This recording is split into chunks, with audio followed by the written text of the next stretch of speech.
Hello and welcome to the JokerCast podcast, the one true chapter by chapter podcast going through A Song of Ice and Fire one chapter week, but definitely not here, not this week at least. I'm your host Jeff, better as Brittany Fish. And I'm your other host Emmett, better known as Poor Quentin. And welcome to our special, not Patreon, our special episode titled JokerCast, in which we pay respect to the greatest artwork of our era, the hero that we all deserve as Americans, the Snyder Cut of Justice League. Oh my God. Masterpiece or just the greatest film of all time? Your take. I liked it. That's the most dramatic thing I can possibly say about this movie. I thought it was good. I'm so glad it exists. Look at your evolution from being like a Snyder hater to a Snyder liker. It's true. I think I've seen that like all over like the timeline and like every like a review that I've read of this movie so far. It's like it's like the gear shifting is like you can it's audible. Like as everyone goes, oh, maybe we like overreacted too much to this guy's previous movies, or even if not that, maybe we should give credit to this one at least. Which is an interesting phenomenon. I think so much of the discourse surrounding this movie is even denser than and longer and more exhausting than the movie itself. Somehow it is, but it is really interesting to talk about like the timeline of not the timeline, but about the cultural appreciation for Zack Snyder as an artist in 2021. And I think it's interesting because like this year, the past year has been really terrible around the world for a variety of reasons, but mostly because of the pandemic. But this has also allowed Zack Snyder to have the time to actually finish the Snyder Cut and to kind of like make this a thing that actually happens. And it's interesting to see how the culture has reacted to this, because I think you're right in that people are appreciating Zack Snyder as an artist more, especially with the Snyder Cut of Justice League. And I don't know. It's interesting to me. I've always liked Zack Snyder as an artist, but I know that he's not exactly popular among the quote unquote nerd crew of fandoms around the world. I think it was a combination of a couple of things, some of which I think is legit in retrospect and some of which isn't. Legit is it's just like that you can tell that he used to make music videos and perfume commercials. And not that there's anything wrong with that, but like David Fincher, I think, is an example of someone who kind of fully made the leap. And by the time you get to a later movie like Zodiac or The Social Network, it's all very handsome and cinematic and proper and refined at that point. And Zack Snyder, for better or worse, just has never gotten there. This might be as close as he's gotten, and it's 4 hours long. And it's just like that. It's the intense overexertion combined with what it seems like zero irony that I think is like designed to put a lot of people off. And I think that's fine. I think less legit.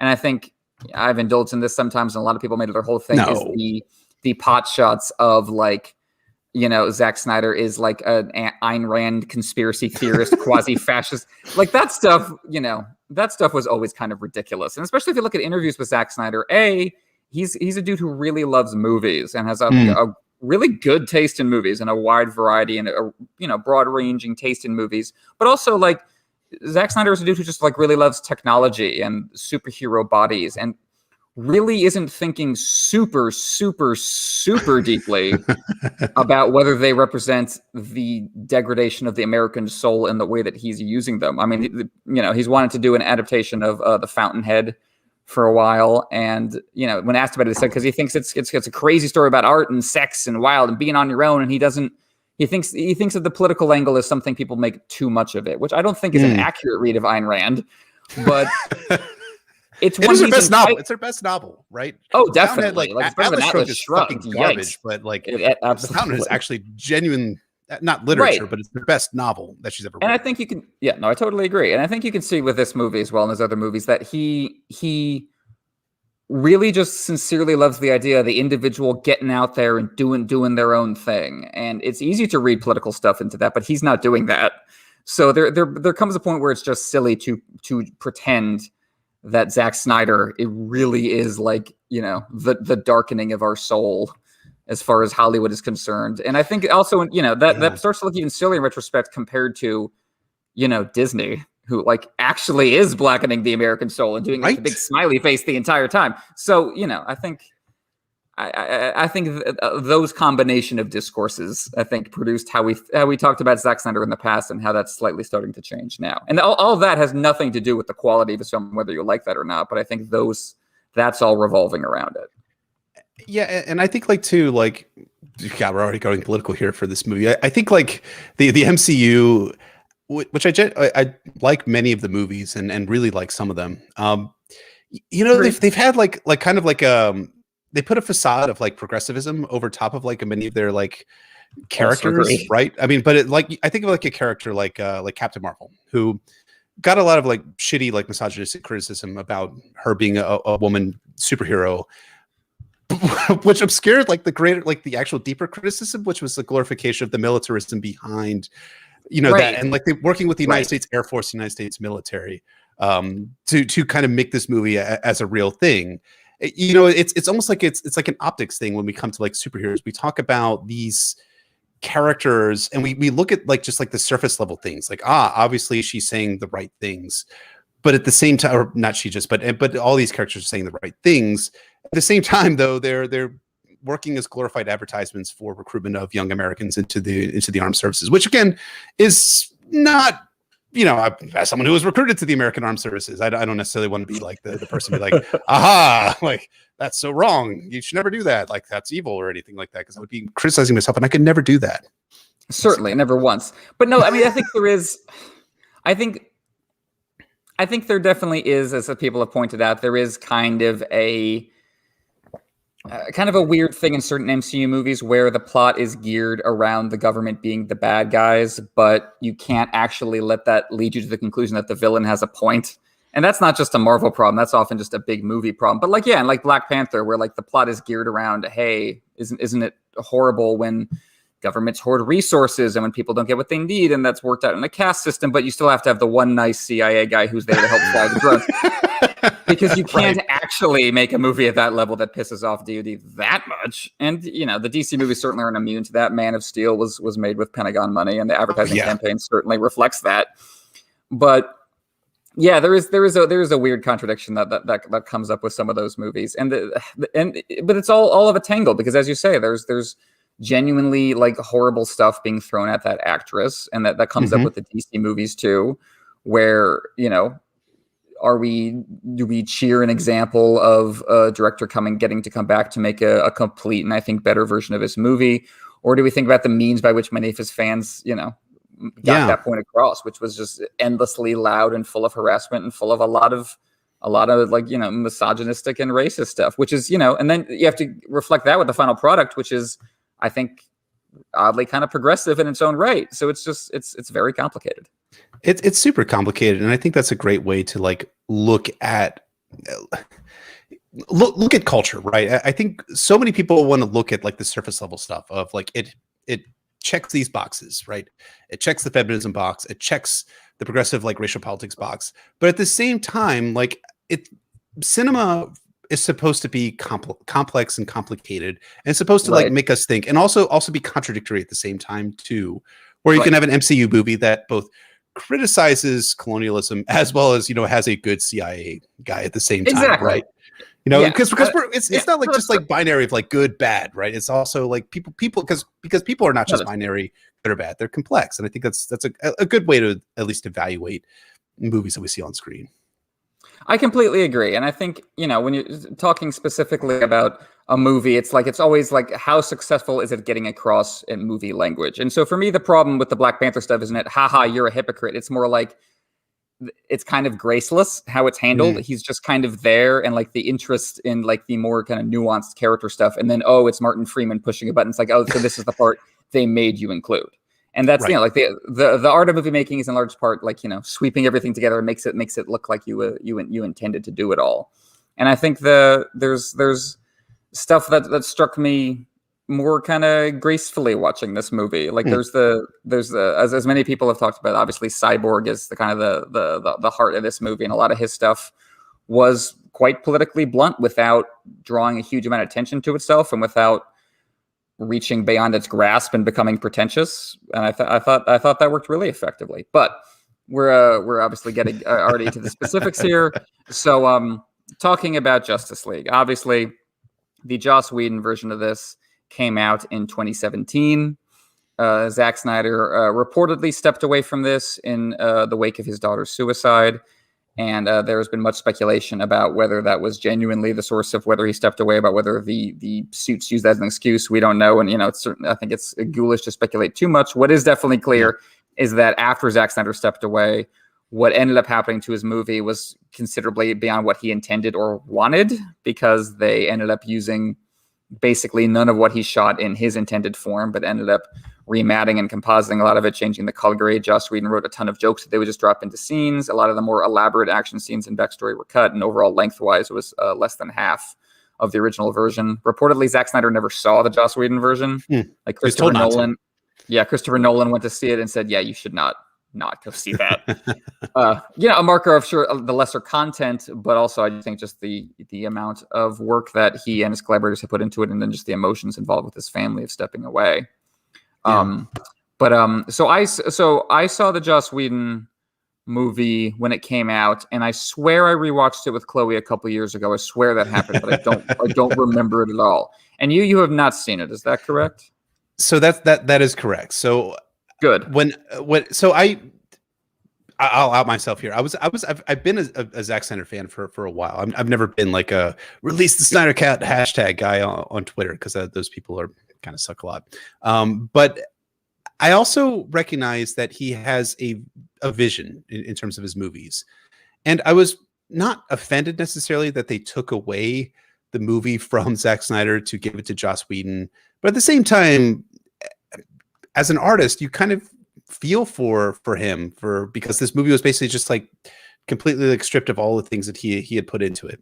So when the original movie was released in 2017, I did not see it for a few reasons. One, I was a very new parent. I had a 3 or 4 month old, 6 or 7 month old at the time. So that was one. That was probably the primary reason. But at the same time, I also felt, and I was reading like the reviews and seeing that was not getting necessarily a positive reaction. And I did notice something, and I'll ask you. I'll bring this up. Kick it back over to you. I did notice that there was a big change in the marketing of like the movie. Like the original movie, Man of Steel, and then Batman versus Superman were very much within like the DC EU of like dark, gritty color grading to like gray and black. And then all of a sudden, Justice League came along with Joss Whedon, and it's suddenly like, we have these neon colors that are out there. And I felt like that was a very strong contrast between the two previous movies. And the reviews were also coming back and saying that it was not very good. So I said, this is probably not for me. I'm also a father here as well. So I don't necessarily really want to necessarily see this. But at the same time, I'm curious, like, what your impressions of the movie were when you watched it originally. I know, like you say, you're coming around on Zack Snyder, that you're now a Snyder stan, and I've seen you tweet the hashtag release the Snyderverse. I think that's the new one, right? That's coming out these days that their people are doing. No, I'm kidding. You're not actually doing that. Bless them. Bless them. I would be fine with that. Let him keep going. Yeah. I barely remember it, which is just not a good sign. It's one of those movies that I think it's just barely a movie, in the way like that second Fantastic Beasts movie was just barely a movie. And it was just like again, like there was just no attempt to hide the thumbprints and the seams, and the way that just nothing was coherent, and the reshot stuff was painfully obvious and without any skill. And Joss Whedon, I've kind of had the opposite like arc as compared to Zack Snyder, because I used to really like Firefly and Buffy and a lot of his stuff. And looking back, it's so clear that he only knows how to write one type of character, which is just him. And just all his characters are just him, and always speak like him, even when it's not appropriate. And there's still certain bits in Firefly I like, but I rewatched some of it, and like I was looking at this through rose-colored glasses in terms of the quality of the writing here. Buffy, I haven't revisited. I think a lot of that probably still works, but his superhero movies, once the novelty wears off, do not hold up. And I think it's clear on this one that he was just his bag of tricks in terms of, I don't blame him for the mauling of the movie. That was the studio, but the quality of his rewriting is terrible, and the actors look embarrassed to be back there. And from what we can gather, especially Ray Fisher, were embarrassed specifically on Zack Snyder's behalf that this was happening. I mean, also Whedon was a piece of shit, right? Yeah. I mean, Joss Whedon was like, and also Joss Whedon seems like, personally like a horrible, so that didn't help. And I do remember in 2016 that article came out that was written by his ex-wife about like him taking advantage of women that he worked with, and that I'm not saying it influenced my decision like primarily not to see the version, but that came up before the movie actually released. And so like I kind of like looked askance at like the, you know, Joss Whedon. I mean, you remember this? Like I super remember this from like the aughts. Like Joss Whedon is like the feminist, the male feminist guy who's out there like making movies for like women and stuff like that. And and when you read like the article that came out in 2016, you're like realizing that this was just part of the marketing ploy for him to actually appeal to a wider audience. And that tended to like make me be like, I don't really want to see stuff that he did. And it did make me recontextualize like Firefly, like you were saying. Like I've been rewatching some of Firefly as well recently, and I'm like, some of this stuff just doesn't really like hit. And again, part of it is that it's 2002 when Firefly comes out. It was written 2001. Sure. But at the same time, like it's trying. How do I put this like politely yet impolitely at the same time? It's trying to like it's trying to be something, right? Explicitly on the page, as opposed to like actually like meaning something. Does that make sense? Yeah. No, I think that's exactly right. There's this like constant like sense of scare quotes hanging around Joss Whedon's writing, where it's just too cool for school. Always. I mean, Aaron Sorkin has the same problem, but like with also a thesaurus jammed up his ass. And, you know, Joss Whedon doesn't quite have that same problem. But yeah, and also just, look, I think one of the things I've gradually realized as I've gotten older is that it's just not a coincidence that guys with those kind of creepy attitudes show up and at the height of industries. It's they go there because they know that's how they'll get away with it. Like they dedicate themselves, their careers, to moving up in the ranks, so then they can do whatever they want. Like that's what became really clear to me with Bill Cosby when I was reading about all that. It's like, God, this is why he made himself so famous and so cuddly and so perfect. Because then you're untouchable. And, you know, I think so many people in the film industry in one way or another abuse their power in ways you get to know about or not. And obviously, I'm not on set. I never learn things, but from everything that Zack Snyder's collaborators have said, he's one of the more genuinely decent guys in the industry. And that, right. I think that starts to count for something eventually. Like, obviously, I'm not going to stop seeing movies made by terrible people because, you know, my favorite director is Stanley Kubrick. Right? Woody Allen exists. Right. My favorite director is Stanley Kubrick, and Stanley Kubrick was a monster on the set of The Shining. Like, maybe should have been put in jail. Awful to his actors. Should still be in jail. Yeah, right. Is what it is. But you know, I think so. I give points to Snyder in that regard because it's so visible with this movie. Like what Ray Fisher has said about how kind of like racist and awful Whedon was, and it's clear in the cut of the movie because like Ray Fisher's story is reduced to nothing. There were so many like Amazons of color in the Snyder cut that are nowhere in the Whedon version. It's like, I mean, I don't want to personally allege anything against anybody, but it seems like maybe some interests were taken. Oh, this might not appeal to a wide audience, and Snyder was the one willing to take that risk. So I give him points for that too. And I think you're right. I think Zack Snyder, you could disagree with his stated love for Ayn Rand's material, or you can disagree with like the way that he puts, and you should, obviously. I mean, don't get me wrong. In the early 2000s, I was the guy who was reading Atlas Shrugged and be like, this makes a lot of sense. Like I should think a little bit more about this. But in my later years, I've found many things to dislike about that. But at the same time, like, and I think, and that's a process you can go through. But I think if you are a sex pest who takes advantage of your connections with producers to take over movies, like that doesn't get cured. You know what I mean? No. I think like self-satisfied libertarianism, I think, is a forgivable sin because it's something you can grow out of. I think what's wrong with Joss Whedon is just wrong. So like, and that was, you know, that's not the most important thing about the movies. It's just very noticeable when you put this in context with how the first one was released. And you know, I honestly kind of teared up when I was watching it last night. And at the very end of the movie, it says "for Autumn," which of course was the Zack Snyder's daughter who committed suicide. And you know, I have a hard time, you know, looking at Zack Snyder as, I mean, like I said, I enjoy his material, but I also see that there's an actual human, you know, there, right? And like him and his wife have adopted like half the children that they have are ones they've adopted, and I think like I didn't know That's about that until the press for this. Yeah, right. that's wild. That's great. Yeah, It's super laudable for him to have done that, and I, I applaud him, and I think regardless of like a silly movie that we love or hate or find something in between, you can appreciate the guy that is the people that are, excuse me, the people that are doing the movie, especially Zack Snyder, who I think seems like an actual decent human being, and that's great. I love it. It's awesome. Yeah. damn right. So, with drink in hand. By the way, as you can see with our drink titles, I know Jeff was going to be drinking some IPAs and such, so I decided to go with the opposite possible drink that I could go with. It's vodka, LaCroix, and frozen berries made by Chloe for me. She's the best. So Chloe is the best, and I am drinking a Resurrection Ale because spoilers. Well, we should just say like spoilers for anything and everything for the Justice League, right? Precisely. 3, 2, 1. So if you are not or don't care about spoilers, great. If you do care about spoilers, you should probably hit the X button on this one. But yes, so Resurrection Ale, I got this one specifically because the middle part of the movie is the resurrection of Superman, which occurs as a major plot point in the movie, and it's also really delicious, and also 12 or 13% alcohol. That looks good. Dang. Yeah, it was tasty. Precisely. Yeah. So the other major thing besides the kind of terrible humor and behind the scenes shenanigans of the original Justice League is just that it looked awful.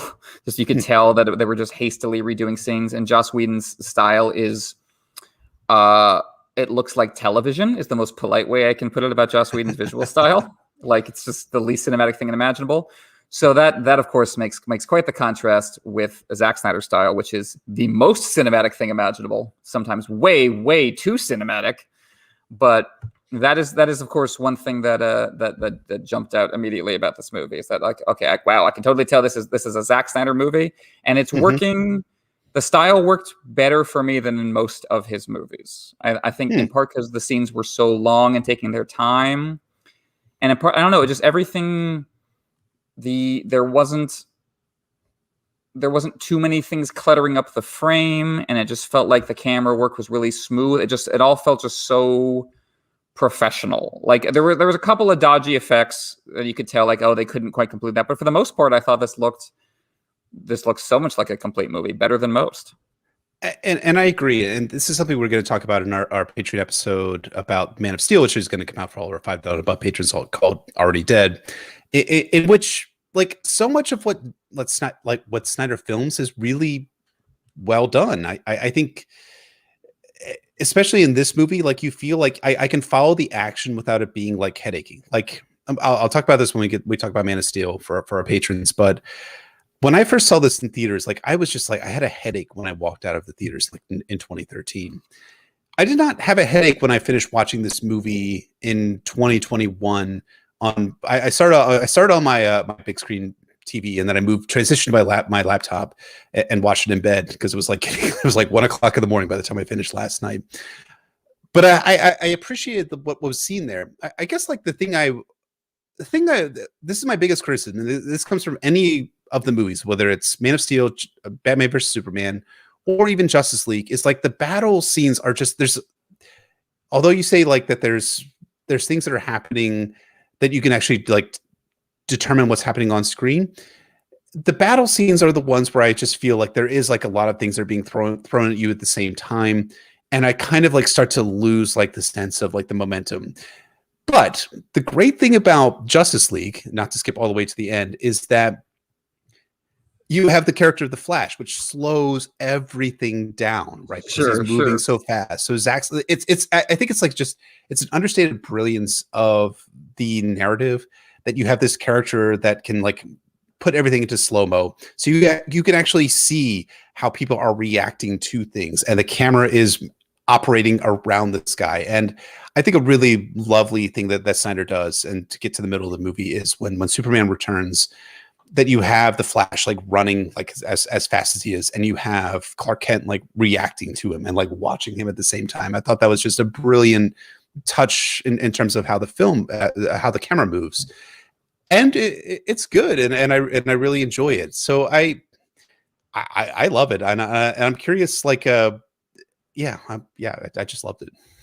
This is going I great. did too. That scene. Yeah, that scene was in a shortened, truncated, color graded to hell version in the Joss Whedon. You couldn't cut out that bit where Superman moves as fast as the Flash. That's irresistible. That's just such a perfect comic book moment where the Flash realizes, oh right, he's Superman. Like, everyone else is in slow-mo to me now when I'm in my powers, but he can move as fast as I can. He sees exactly what I'm doing. And just, a great way to establish Superman is just the combination of all their powers. Perfect comic book team moment. But yes, so Superman comes back towards the middle of the movie, but it starts with Superman's death. I correct myself. It starts with Superman's death scream carried out over the course of 5 minutes, covering the entire planet, reaching every civilization and main character. And this is just this is the kind of thing where it's like you just gotta let your freak flag fly. Just like embrace your style so much that no one, because that's the most Zack Snyder thing imaginable to start your movie with is elongated death scream. That's so just bold.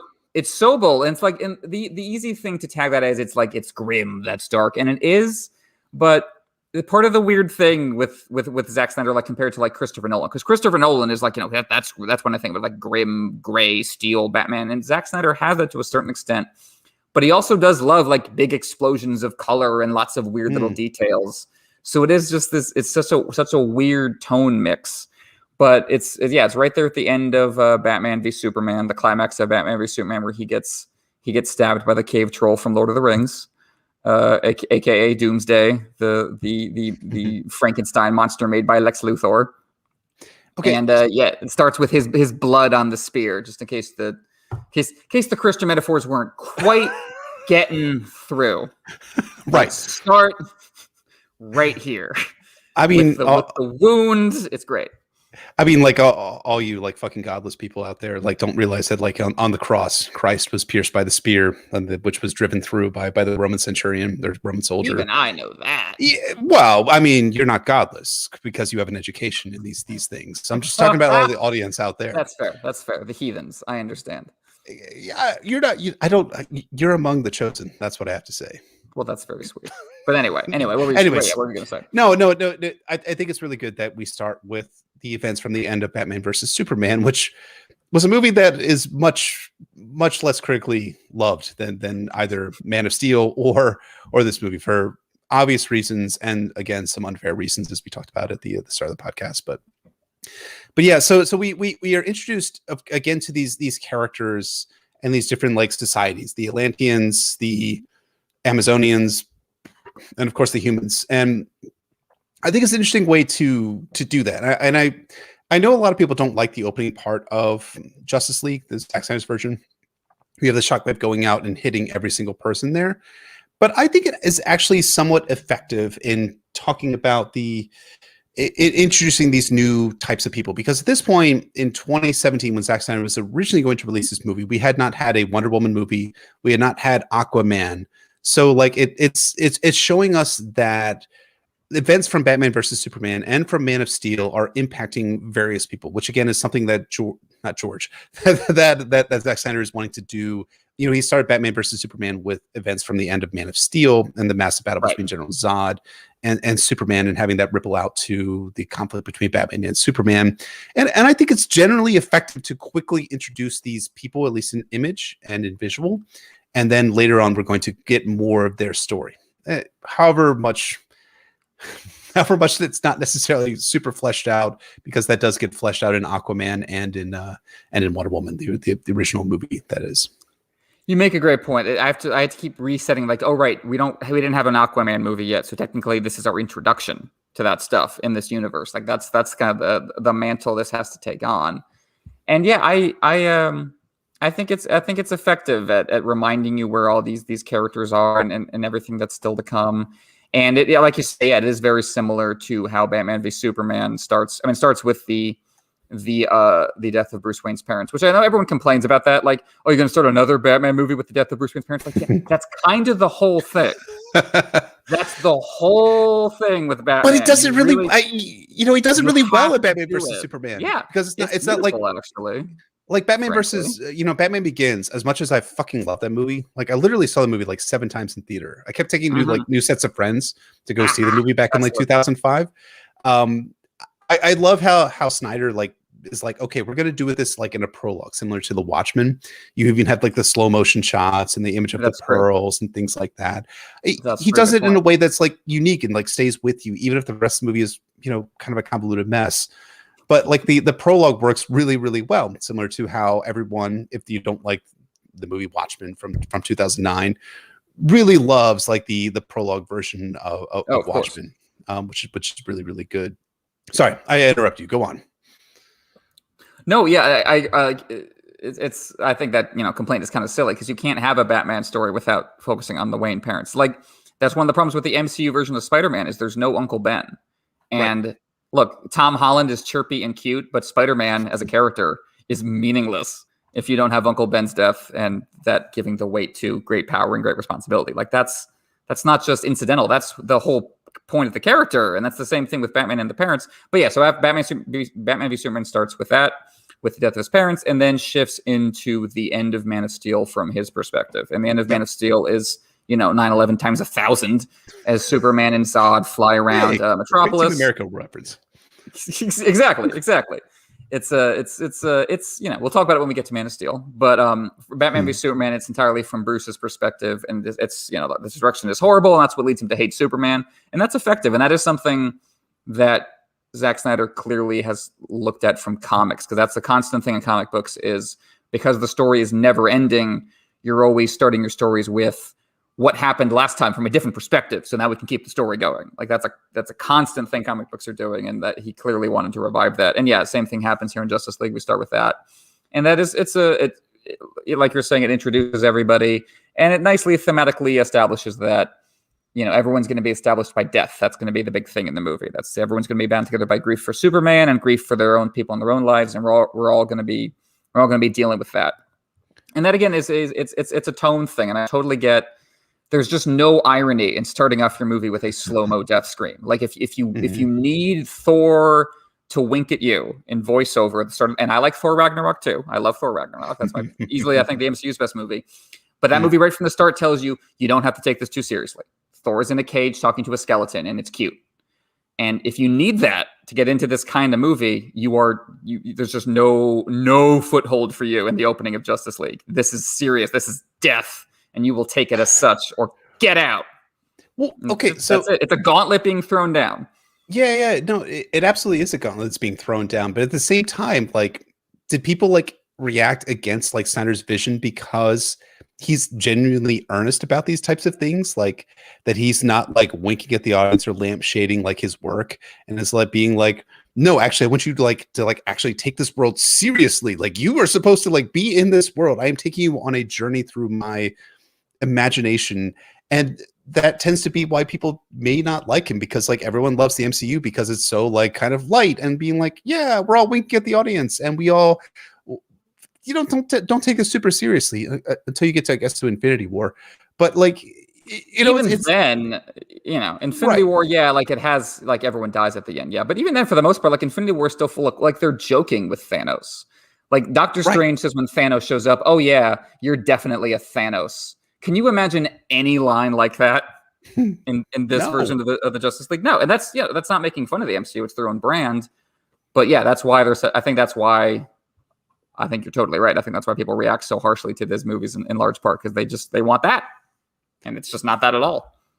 And they can't have that, because this is Zack Snyder, who's very serious and is very much like his entire oeuvre is taking these intellectual properties from 300 to Watchmen and just interpreting it very like from pain to screen, as I was talking about on Twitter earlier.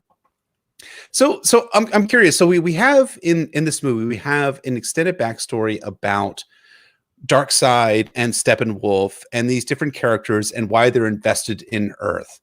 And to me, this is just me talking, I found this to be some of the weakest material in the movie, because I didn't really care about like that Steppenwolf was seeking redemption from not exterminating Earth back in the day. I didn't care that Darkseid had conquered 100,000 worlds before we got here.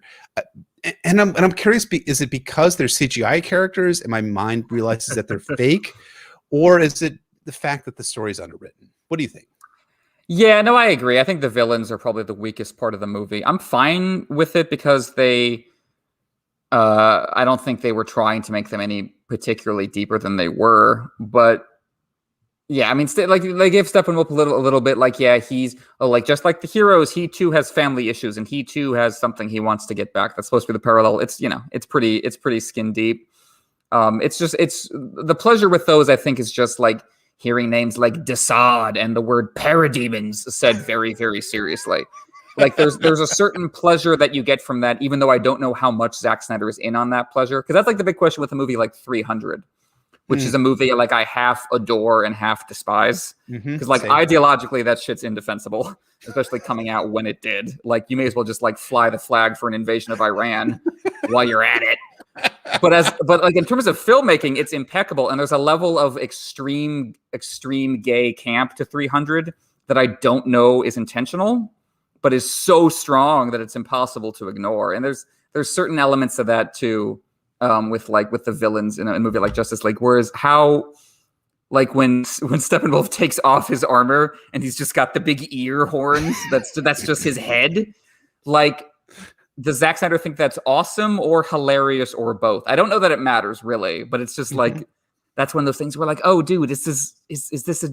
I can't tell if this is a joke or not. But yeah, no, I agree. It's like Darkseid wants the anti-life equation so he can rule over all life, which simply wanting to dominate things, I think, is not a particular interesting villain motivation. I think you have to. I mean, I think you have to be.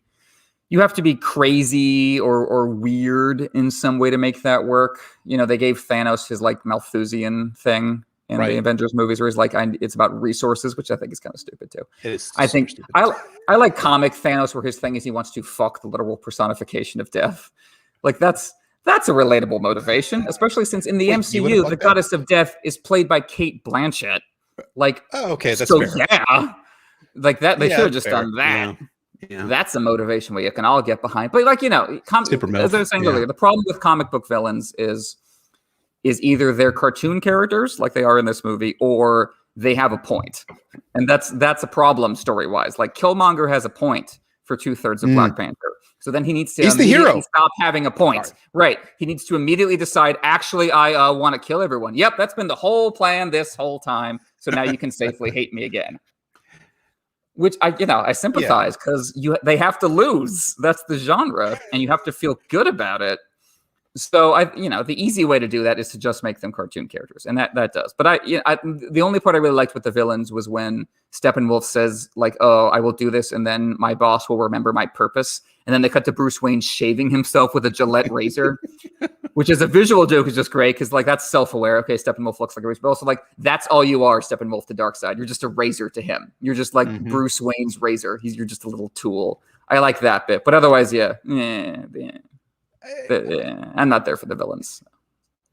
I will say this when we talk about. I would say this when we talk about Man of Steel, but I'm curious whether this is intentional on Zack Snyder's part or whether like you are. Because you're a smart man, that you are reading a lot of brilliance into what might not actually be super brilliant or all that deep. Yeah, Man of Steel, as I've been rewatching it, Man of Steel is again another situation where it's like this is touching on so much so quickly, and it's not really explored, but it is trying for a lot of things. And I do like Zod in that movie as a villain, mostly because I love Michael Shannon as an actor. He's one of my favorites, and because my dream fan cast is Michael Shannon as Stannis. And Michael Shannon in Man of Steel is kind of as close as I've gotten to Michael Shannon as Stannis. Yes. He's kind of acting like Stannis. He's like very brittle and resentful and half relatable, but also half terrifying.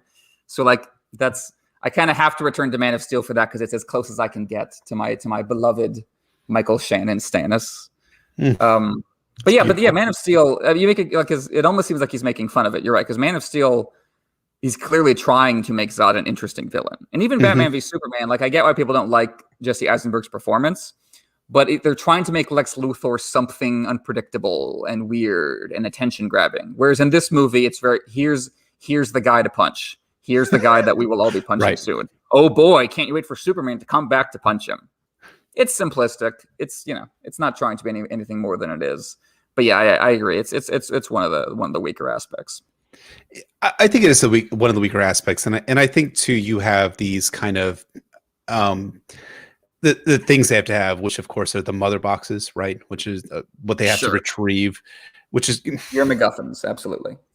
it's the MacGuffins, which I know our friend Lord Travis is planning on doing Yes. a podcast eventually at some point about the MacGuffins that he's going to be that are in movies. Again, like the Infinity Stones from the MCU, this is one of those things that just doesn't necessarily land as something that's super impactful. That's just more like a thing to animate the heroes and the villains to do the things that they do. And yeah, I'm on drink number 4 in case someone's wondering.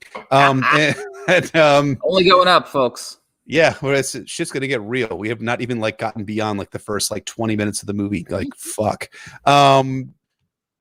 So yeah, I think these things don't necessarily like matter necessarily, but at the same time, do they work better than the Infinity Stones from the MCU, or are they just kind of like these things that the heroes have to retrieve and the villains have to safeguard for their own purposes? I think they're mostly that. I think where the mother boxes get more interesting is in relation to Cyborg. And Cyborg is one of the major differences between the Whedon cut and the Snyder cut. He's barely a character in the Whedon cut. Whereas in the Snyder cut, the more you go through it, the more it starts to seem like Cyborg is the whole point. Like I don't think there's a single protagonist. Like this movie is just too big and too sprawling to have a single protagonist. But he's the emotional heart of a lot of it. Like he's the first person you see Superman scream touch in the movie. You see Superman scream ripple outward, and he's the first person you see react to it because he's got a mother box nearby. So that's that's what that's there for. But he's the first person you see, and you get into such emotional stuff about his connection to his father and his mother, and that great scene where he was the football star, but his father wasn't there, and he's driving home with his mom, and that, as I said, if you'd been there, she wouldn't have died in that accident. And he's a character who only exists because of the mother box and because of mankind's relation to it. And I think it's interesting that the Atlanteans and the Amazonians treat the box basically exactly the same. Let's put it in a place and just stare at it. We got guards. And we're going to take care of it. But the way mankind deals with it is let's fuck with it. Let's put it to use. I need it to fix things in my life because that's what humans do. We're not good at just being manful and noble and staring at the one ring. No. We got to use it immediately. And so for That's me, very human. Yeah, it is, and I like that. I love that bit when the dad, played by Joe Morton from Terminator 2, comes to Ray Fisher's bedside and says, "You're not going to die. I won't allow it." Like that's such a perfect, like absent father overcompensating thing to say. I won't allow it. I'm taking charge. I'm going to immediately make up for all my absence all at once, which you can't do, and is in fact also a problem. But that's very recognizable, I think. Like, dysfunctional parent behavior that I think immediately grounds Ray Fisher's character.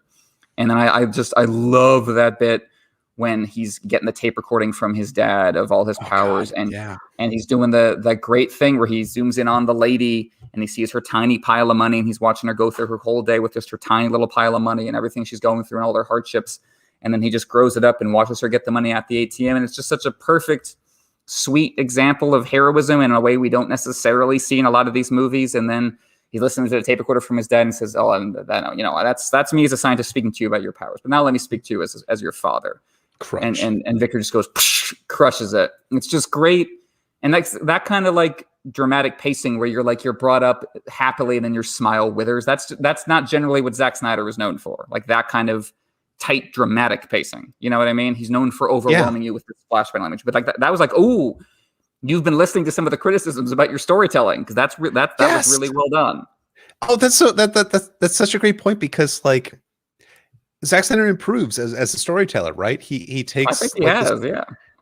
He takes the criticism that he has is that the conflict's underbaked. And again, I don't want to spoil too much about what we're going to talk about for Man of Steel for our patrons, but there is an element where like there is one of the major criticisms of Man of Steel is that why Clark Kent is the way that he is just that Snyder doesn't really go super in depth on it. Like he wants to invoke the emotions, but not the depth of the feeling that Clark is feeling. And sure.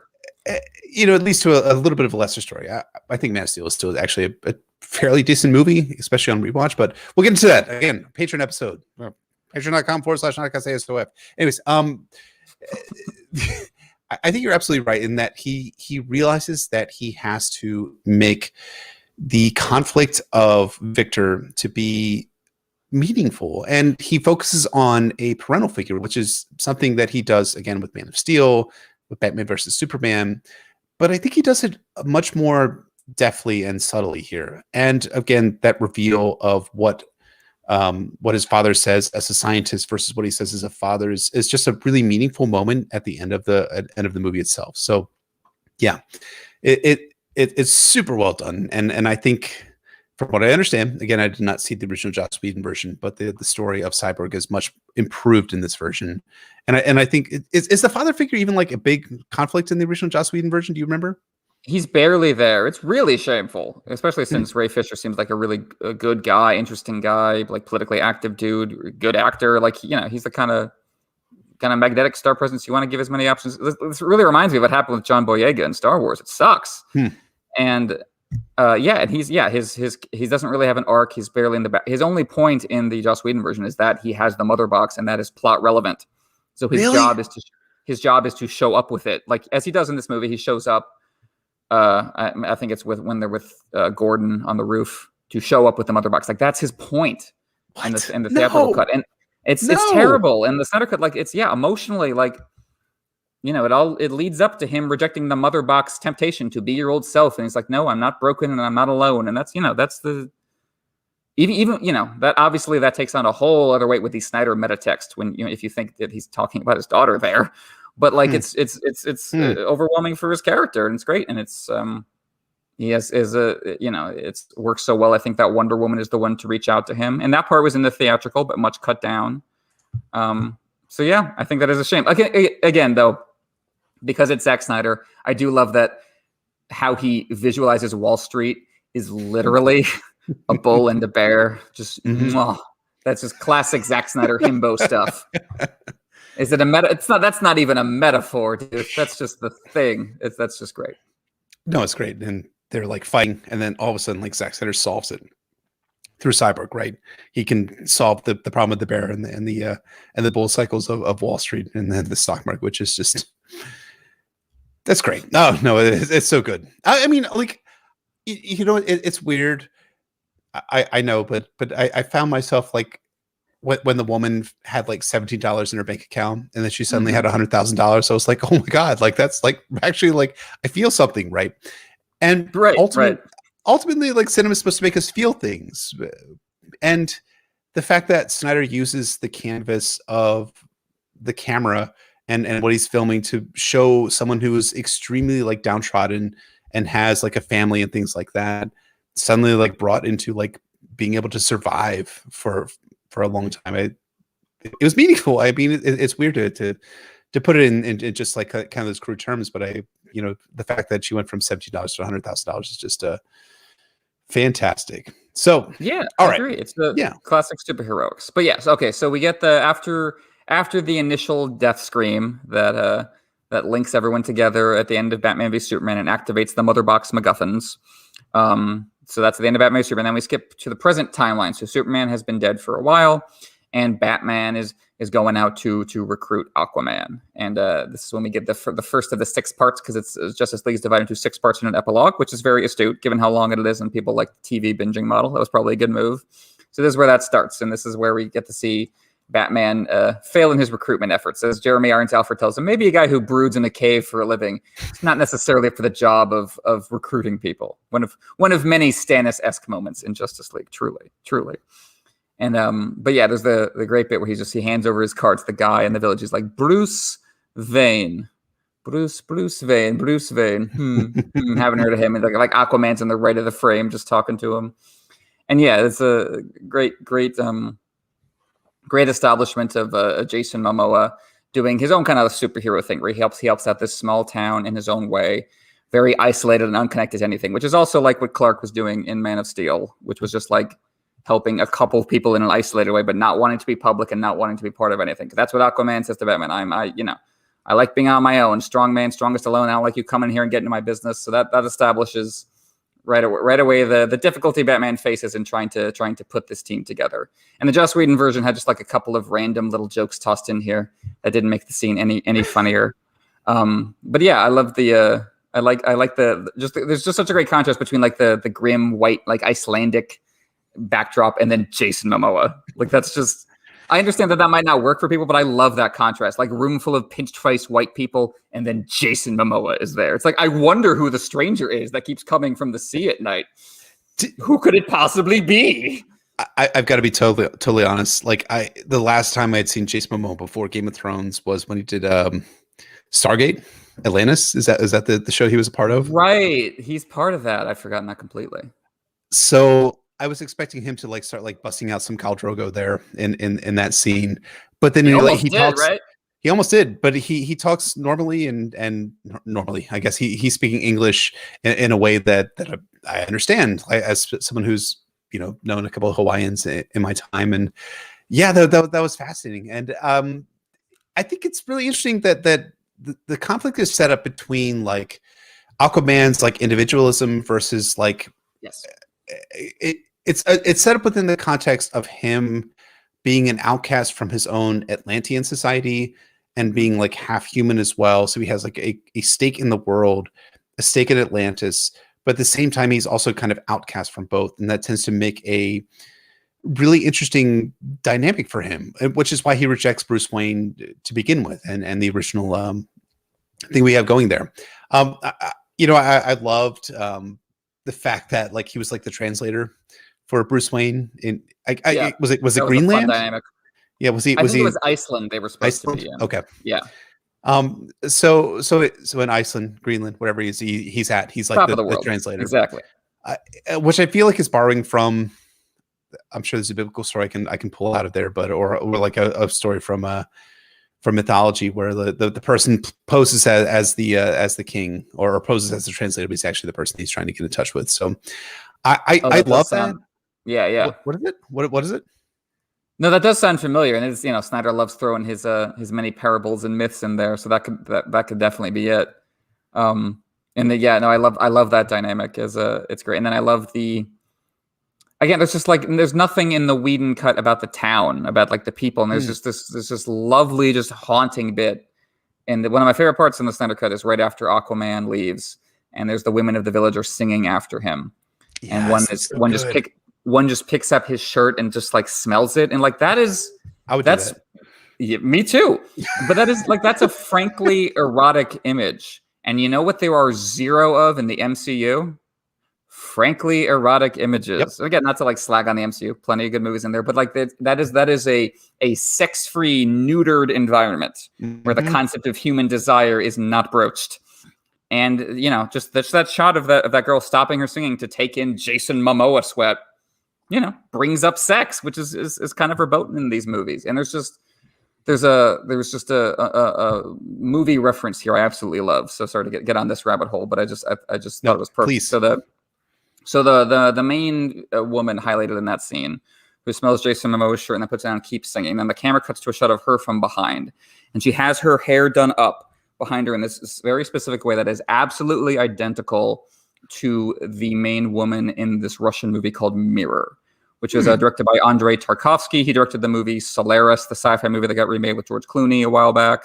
Tarkovsky is a very pretentious philosophical, film school majors love Tarkovsky. He's a film lovers kind of director, and he made this movie Mirror, which is a look back, kind of an autobiographical look at his own life, and it keeps coming back to this shot of the actress playing his mother from behind, with her hair done exactly in that same way as the woman in Justice League.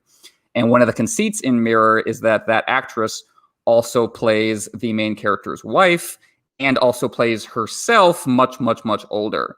And we get this cut in Justice League from that woman from behind, this young woman singing for Aquaman, singing for her person left, right to old Martha Kent, Diane Lane at Superman's grave, taken in the grief. So I feel like it's 100% Snyder trying to bring in Tarkovsky and have that same kind of theme of the young woman and the old one brought together in grief. And it's a really haunting, sad, slow moment.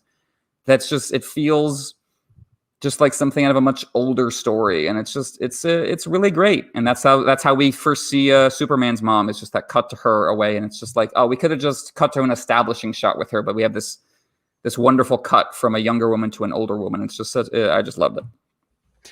I love that too, and I love that there's actual sex in Snyder's version of comics as opposed to what we see in the MCU, which of course is very sterilized and corporate and hitting that PG-13 rating every single time in order to exactly, that's true, the widest possible audience in the story. So yeah, it's really good. And I've never seen is it Tarkovsky? Is that what you were saying?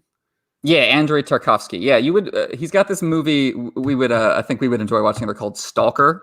Okay. Which is about a couple of guys. It starts off and it's not in black and white, but in like really sepia toned. Everything is gray and disgusting and yellow. And it's just few guys who are like going on a secretive mission. You don't know what's up, and they're like evading the government. We got to get to the zone. We got to get to this place. And they get there, and it's like Wizard of Oz. Suddenly, everything is color, and you're like, oh, that's what was being hidden. And it's like they've entered this strange world where anything you imagine will happen physically to you. So you have to constantly be dealing with your own mental reality. It's just like this really good, weird, strange, like, metaphor cautionary tale thing. I would definitely recommend it. I think we would have fun with it. But yeah, Tarkovsky's Mirror, yeah, I think it's identical, the way the woman's hair is done. So Snyder likes his references. Some are more subtle than others. But yeah, I thought that was a lovely touch. And just a kind of just very, very haunting scene. So then yeah, we go to Martha Kent at Superman's grave. She's lost the farm, which is a melodramatic touch, but that's fine. Of course, you got to show hard times falling on your characters, because otherwise, how do you fit the mood? And then then we get to, I think, do we get to the Wonder Woman island after that, to Themyscira? So you get to the rest of the not the Atlanteans, the Amazonians, right? Amazonians, there we go. Who are suddenly the box has been activated and is like flashing all these lights and like sort of like shifting in terms of its physical composition, and all of the Amazonians start to like get in like these kind of like these very militant poses of like pulling their bowstring or like yeah, exactly. 300 but with ladies. It's absolutely right. Yep. Exactly, because it's feminist and it's great. Exactly. No, I'm teasing. So they stand there for a while, I guess, and then and then this is where it starts to get a little confusing, and I think this might be a little bit of Zack Snyder's fault. Where like I don't remember, like, and I literally watched this movie 12 hours ago at this point, or 24 hours ago, close to that thereof. There's a lot of movie there, but you get the attack on Themyscira, or the place Themyscira, yeah, which happens when Steppenwolf attacks the place and attempts to retrieve the box. And this is one of those interesting action scenes from the movie, which I thought was like really, really good, of trying to get the box away from Steppenwolf. And you have the scene of them like getting the box out of the temple itself, as all of like those flying insect things are moving about and attempting to get the box. And they get the box, like it's almost like a heist movie. Like it takes like kind of that kind of dynamic where you're trying to get from Ocean's 11, you're trying to get the box of diamonds out of the safe from the casino. I think it's actually pretty effective, even though a lot of it again is CGI, and like your eye is obviously like trained to be like, okay, this is actually fake, but at the same time I understand where it's coming from. And then you get to outside of the temple itself, where the Amazonians are riding away, and you have a really interesting scene where the queen of the Amazonians is standing at the bluff and looking down and thinking like, oh, look at my temple collapsing. Yeah. And then Steppenwolf and all of his monsters like come emerging out of that collapse, which I think is like a really smart thing, because like in kind of a lesser movie, I think you would have a lot of people that you would have this scene where they would just be like standing there being like, oh man, I'm fucking sad, man, I'm so fucking sad. But Zack Snyder's like, no, actually your sadness leads to the fact that the Infinity Stone, or actually the box, is retrieved from at this battle. So yeah, it's interesting. Yeah, I mean, there's a lot of this is a PG-13 podcast, but there's a lot of beautiful ladies that are in this scene of Amazonians, right? And Zack Snyder loves his very, shapely female figures and beautiful people, and that goes male to female here. But here it's is it gratuitous that we have so many beautiful women at the same time here in this scene? I don't think so, because they are all taking action, story relevant action, and also because I think Snyder's one of the few filmmakers who genuinely actually does also film male bodies in a sexually pleasing way.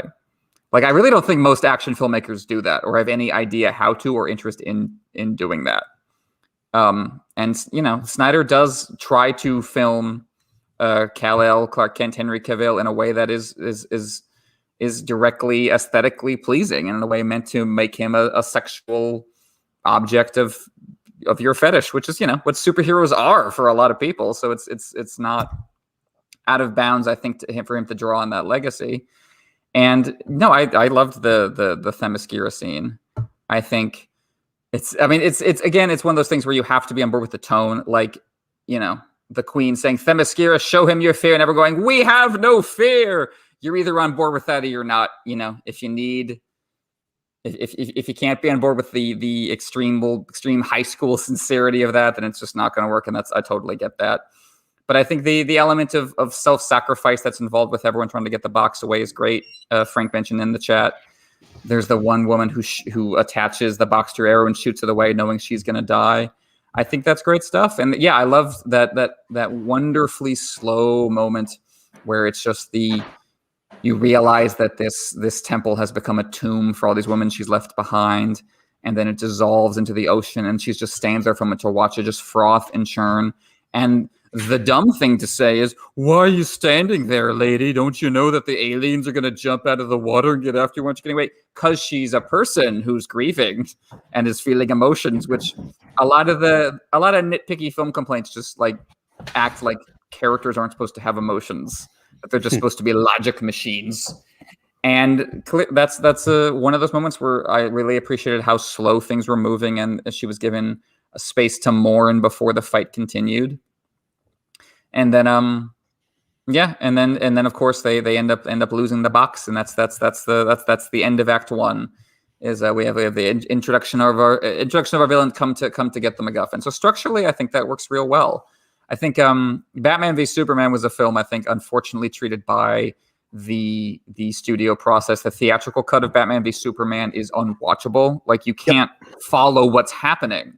Whereas I think the uncut, the director's cut 3-hour edition, I think still has story problems, but it's much more clear what's happening. But it is still convoluted all to hell, and it's getting in its own way. And I think that Wonder Woman scene is an example, I think, of the Snyder cut, where the length allows things to breathe and so to avoid confusion settling in. So you can reestablish yourself in the scene and then get ready for the next action beat. And I think that works well.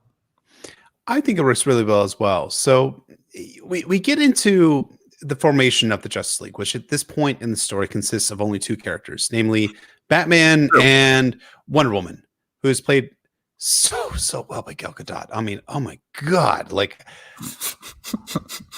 I mean, this is unfortunate that this has happened. Right. I mean, she has to narrate things. But they chose the best possible person to narrate things, right? Because I suppose. I mean, who would you rather have? Ben Affleck? No, Affleck. I would rather have.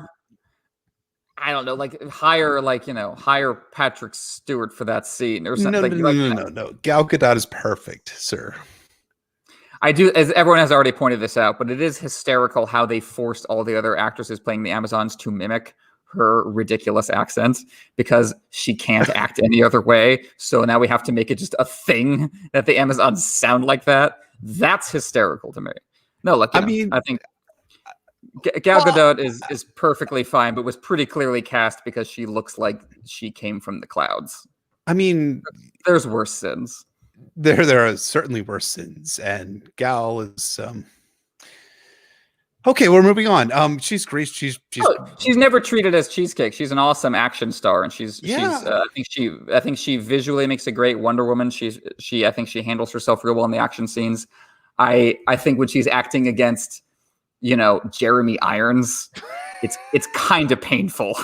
Like, this is one of the greatest thespians in history. Like, I don't mean to pile on Gal Gadot too much. I think she serves her role just fine.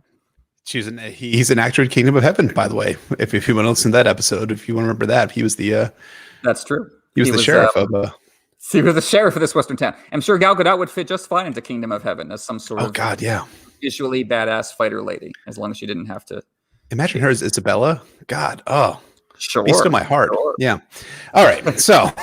But yeah. So at this point, yeah. So she gets the warning arrow from her family. And from her people on Themyscira, and brings that warning to Batman. Batman's kind of paranoid. He thinks that someone's coming from his warning from Lex Luthor, and now Wonder Woman confirms his worst fears, that indeed they are being invaded by aliens. And then she narrates over this insane sequence that I think this might rank on its own as just my favorite thing Zack Snyder has ever done. This Lord of the Rings on even more acid backstory sequence. Did you like that sequence? The origin story, backstory battle when last Darkseid came to town sequence. It was fine. I mean, like, it was I loved it. It was delightful. Zeus was there, and the Green Lantern. It felt like a child was in charge. It was wonderful. I mean, like, yeah, you say a child's in charge, but also like kind of like triggered like my like childhood love of like big like action set pieces, right?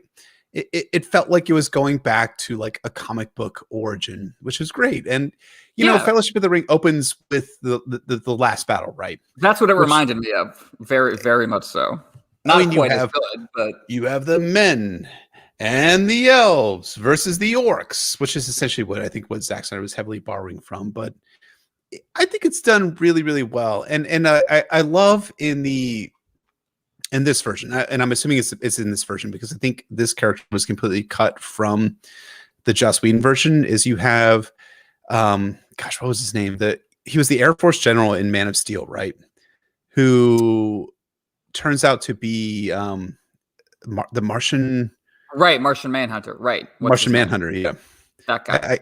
I can't remember his name, but he's he shows up there, and like the camera like stays with him like for part of the battle, and you're like, oh, why am I following this guy? Like, your brain like subconsciously filters that away as something I should remember, and of course that becomes like a big payoff when we get to the end of the movie. So I liked it. I mean, I know I'm a big like my lizard brain goes, ooh, this is cool.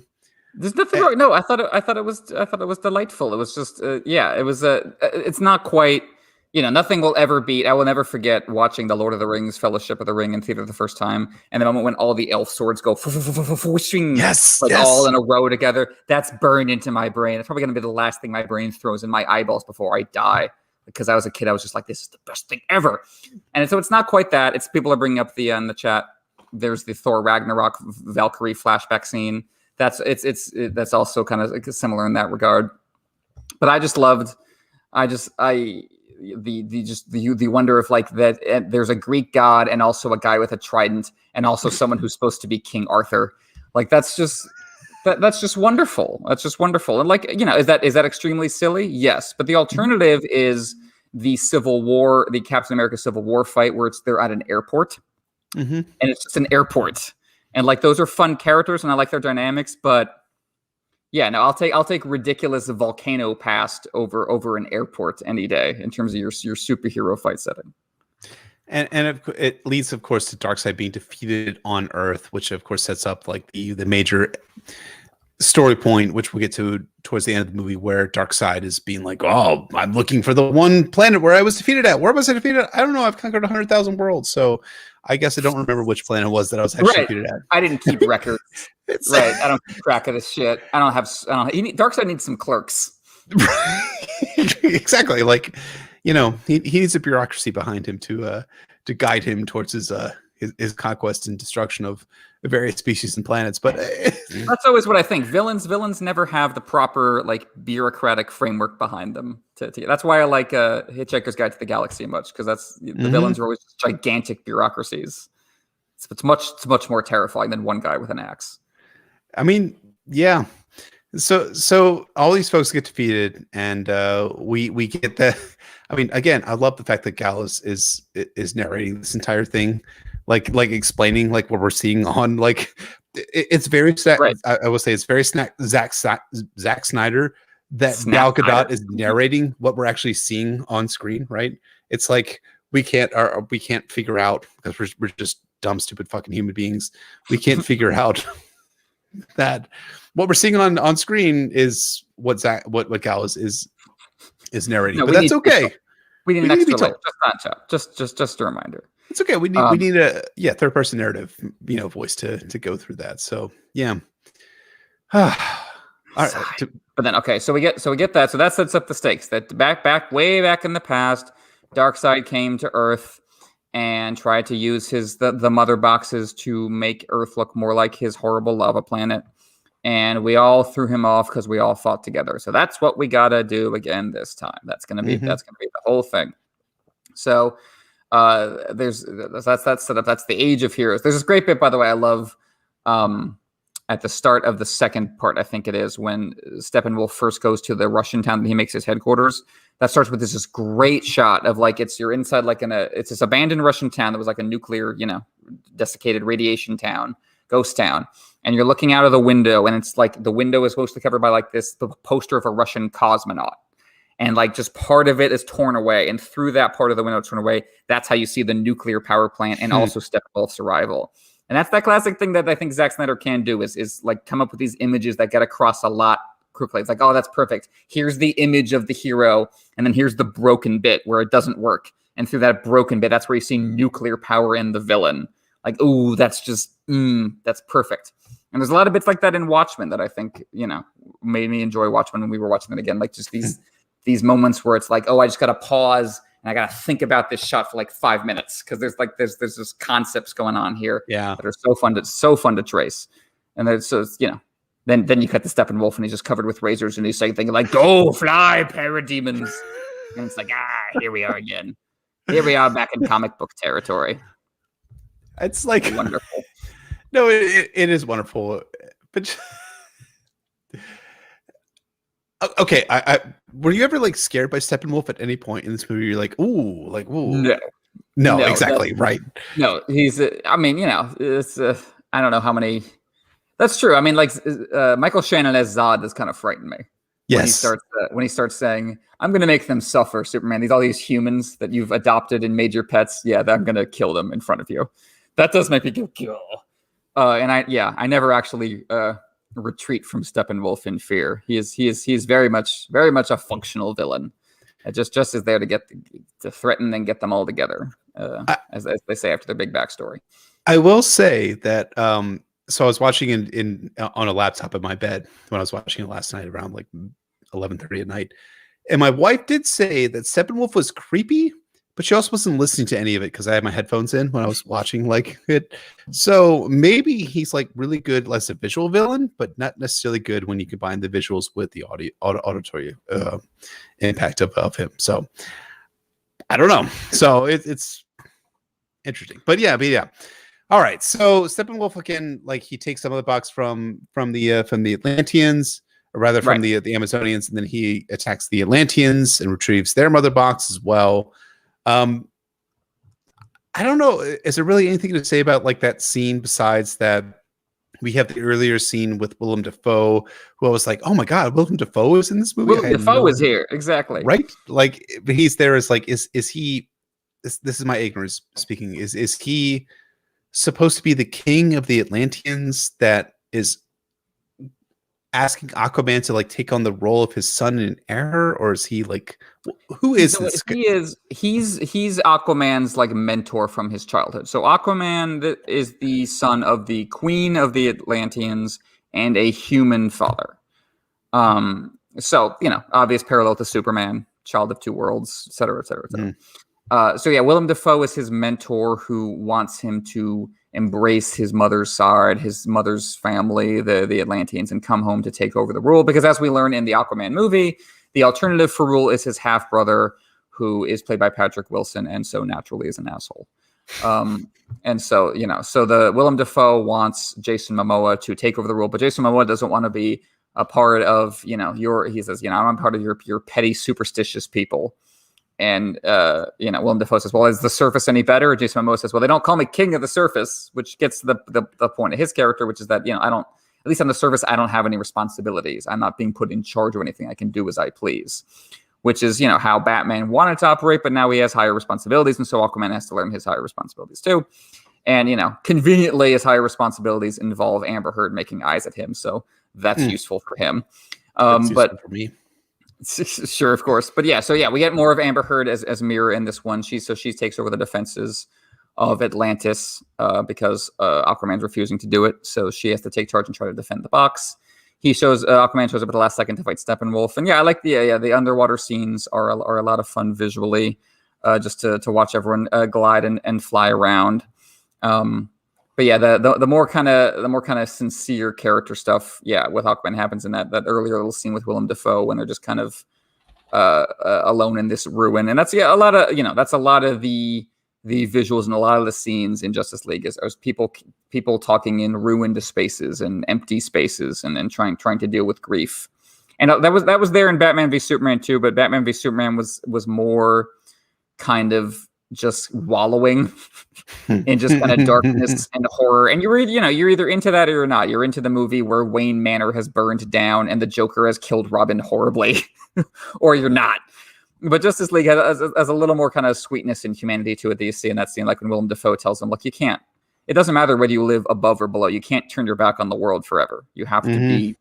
You have to be a part of something, which is that's the thing that Zod said to Superman in Man of Steel when he's like, hey, let's go kill humanity and replace them with Krypton. And Superman's like, I can't be a part of that. And then Zod's like, well, then what can you be a part of? Exactly. What are you going to belong to? So that's that big question. So we get the second box, and then gradually we move on to introducing the Flash, who is, of course, the more comic relief oriented character of the bunch. How did you find Ezra Miller as the Flash in this one and his jokes? Did you find him fun or annoying or both? I liked him. I got to be honest. I don't know what the popular conception of him as a character is, but I really liked him because I found him to be similar to what we were talking about earlier about how like Zack Snyder's responding to criticism of like him being like too grimdark. I enjoyed like the fact that he was like this like kind of like nerdy dude who had who had like kind of like a jokey background, right? Like his father. This is like Zack Snyder's like sense of humor, right? The fact that like the Flash's father was falsely accused of murdering his mother, and that's played for laughs, right? That's super like Zack Snyder, right? That you would have this character there. True. And he's entering the criminal justice world in order to belay those feelings of being a part of the unjust part of the world. So I like Barry Allen a lot. I think the Flash was a really good character. A lot of the stuff was set up in Batman versus Superman, where you have like that moment with Wonder Woman where she's looking through the different files that Bruce Wayne sends to her. The QuickTime videos, right? Yep, that's it. Right, not even YouTube, like QuickTime, literally attachments to an email. Right, I've come to like Batman v Superman more than I used to, but that seems still unforgivable. But yes, continue. Just fucking unlist the videos on YouTube, right? Essentially, like put unlisted videos on YouTube. That's all you have to do. So, from what I understand, like there was a larger set of movies that was imagined in the long term for from Justice League.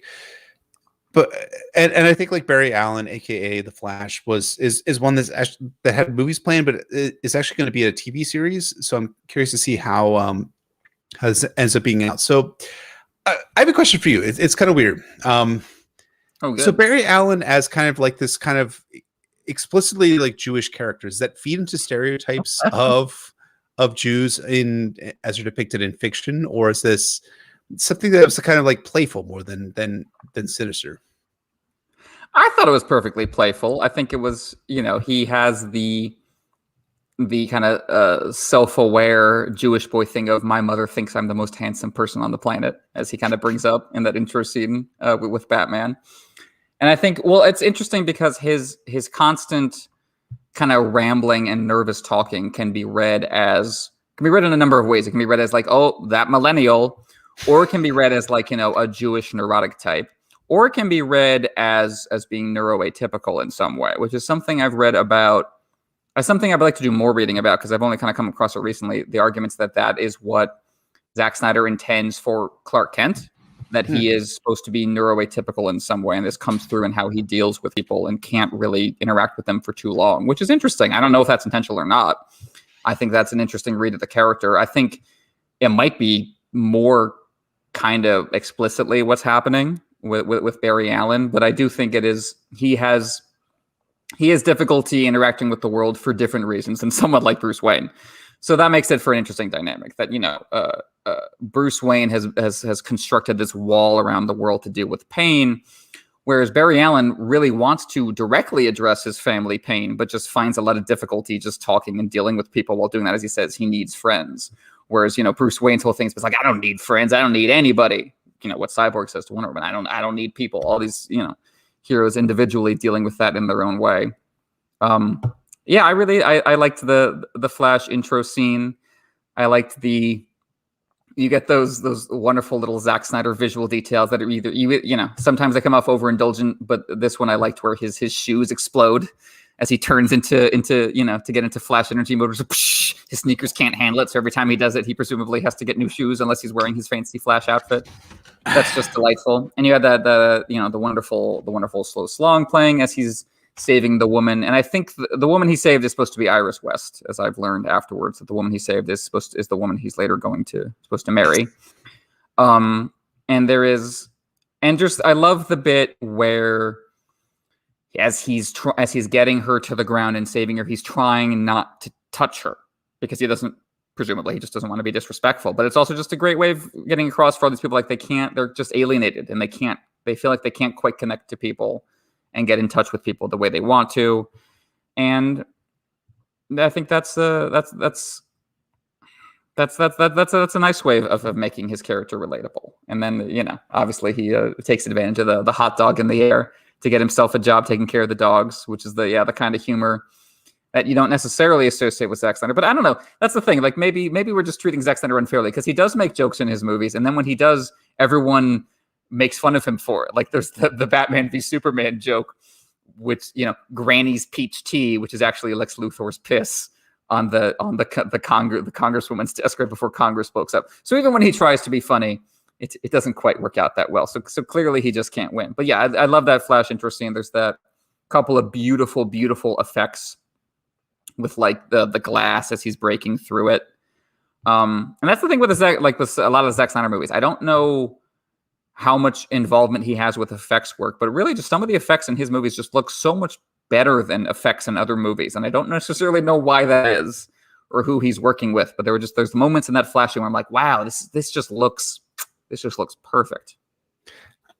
Yeah, that's a great point. I think like you do kind of wonder like whether he's like actually like invested in like the flashbacks and like the effects themselves, or whether like right. like an impact of him having the time to create like his actual version, which I think is really interesting. It's one of those like cultural things where I wonder whether like the pandemic and the fact that everyone's at home allows for this movie to actually come around and be like something that is enjoyable to watch. I found myself like throughout finding myself enjoying like the visual effects of the movie, even if some of the things weren't exactly like finished. And sure. It's great. It's really, really good. I again, I think the vision of Zack Snyder in creating this is awesome, and the fact that he's able to create a vision like this is something that should be celebrated. I totally agree, and I think you see that with the. You follow up. There's that Cyborg scene where he's giving the money to a woman and rejecting his message from his father. And then you follow it up with the Flash scene with his father in jail. And I think that's really the heart of it right there. Is you got the one character who's rejecting his father, and then the Flash who wants to connect to his father. And then Billy Crudup playing his father says, "You got to stop. I want you to stop trying to get me out of here. You're wasting your life, and I'm not going anywhere." And that it's, I don't want to slather the outside world on it too much, but it's really hard to read those scenes in any other way. I think knowing what you know about Zack Snyder and his daughter, there's just these intense emotional scenes that keep coming back to the question of parents and children and dealing with lost parents and lost children and trying to move on. And that scene with Wonder Woman and Cyborg where she says, "I've lost someone recently and I'm still working on opening myself up. And if you're here, that means you're working on it too." And I feel like in part that's Snyder talking to the audience, saying, if you're watching this, if you've kept with me so far in this movie, then clearly you've got your, you came here for a reason too, and you have your things to work at too. And that stuff definitely hits. And I think that that kind of grounds the Flash. And then of course you get the other good funny scene with him and Bruce in his little apartment there, which is just Bruce worked so hard to try to get Aquaman on his team. And Aquaman's like, "No, I want to be alone. I want to be alone." And then Bruce he's like warming up on his speech to Barry Allen. Barry Allen's like, "Stop right there. I'm in. You don't even have to finish your speech." He's too enthusiastic to get in. So perfect contrast there. Hot and cold as it goes in terms of you do have that good contrast for the narrative, which makes it really interesting and fun that you have Barry Allen who. Barry Allen really feels like a character that is like the kind of the audience insert in these movies. I agree. That he feels like the guy that would be like, yeah, most of us would be like, yeah, absolutely. Like Batman needs me. I'm there. It's like, sign me up. I'm ready. I'm hanging on the back end. I totally agree. And I feel like to a certain extent, Bruce himself is like the Snyder insert in this movie. Like he's the professional guy who's like, I made a promise to Superman that I had to see this through and I had to finish this. Like that's Snyder, like in the movie, and like so that kind of parental dynamic almost, which also shows up in the Iron Man movies too. Of course, Iron Man movies and the Marvel movies with Iron Man and Spider-Man. So is that's similar dynamic of the rich guy and the brash youngster that I think everyone enjoys to a certain extent. Oh, and there's the one action scene that I think we haven't talked about, which was the Wonder Woman versus Roose Bolton scene that happened relatively early on. Yes, Roose Bolton is there. Roose Bolton is here playing exactly the kind of guy Roose Bolton would be in the real world, a nihilistic reactionary terrorist. Right. Perfect. Did you like that scene? Oh my god, like I love that scene. I had again because I hadn't seen the Joss Whedon version. I was like, I was enthralled by the scene because okay, so there's this theory in political discourse, right? Cheers. Good. Which says that like, the farther right or left you get, the more it becomes like you get like so it's like horseshoe theory. Yeah, there you go. Horseshoe theory. So what is the difference between him like as a reactionary, like wanting to like erase all like memory to like bring us back to like the medieval times, and like the eco-terrorist theory where like you like blow up all of like the financial institutions and erase all the memories and do all those sorts of things, and like all of a sudden like you know like he could be like anyone, but because Zack Snyder, this is my theory, because Zack Snyder has been criticized as being this some sort of Randian objectivist, that he's like, well, obviously these guys got to be right-wing fucking terrorists, and we need to make him try to take humanity back to the moment of where they would not have financial records, which has no application whatsoever to modern conservatism as it stands right now. Certainly not. I think that's a great point. I think it's probably true, and I think what fits with that is like when Wonder Woman is trying to stop the terrorists and she interrogates one, "What are you doing here?" And he's like, "We're reactionary terrorists trying to take Europe back to," and she's like, "Boring," and she cuts him off. And I feel like that's Zack Snyder. That's Zack Snyder completely uninterested in like political discussions. And that's him going, "Boring. That's not what I'm here for at all." Because I really don't think he's interested in planting a flag in any particular direction, which you can say maybe that's irresponsible, but I think that's kind of where he's coming from. And I think, yeah, that is kind of a pointed, a wink, nudge, and a jab in that direction. But yeah, that scene is in the Joss Whedon version, and it's so much worse. Like it's so much less like taut and well paced and well edited. Like in the Snyder Cut, like the camera stays on the suitcase the whole time as we're moving through the building. And it's Joss Whedon version, the camera's all over the place and just nothing matters. Just nothing matters at all. And and it's just if you watch the Snyder Cut with subtitles, you got treated to ancient lamentation music, which is what the subtitles call Wonder Woman's theme. You got treated to that a lot because the Wonder Woman theme is used approximately 20 bazillion times in this movie, which I can't blame them for. Because even the people who hate all of these movies agree that the Wonder Woman theme kind of rocks, which it does. Like the best moment in Batman v Superman is when she comes down in front of Doomsday, and then you see it's her, and the music starts, and you just go, woo! That's right. It's delightful. And that's this whole scene with Bruce Bolton. She's just blocking bullets, and then she blows it. But you get to the problem people have with Zack Snyder, where she disintegrates this man in front of a bunch of children. And then one of the children is like, can I be like you when I grow up? And like, neither of those two things are bad on their own. But when you put them together, it seems like the little girl is saying, can I too disintegrate people? Blink, blink. And I don't think Zack Snyder is thinking about it that way.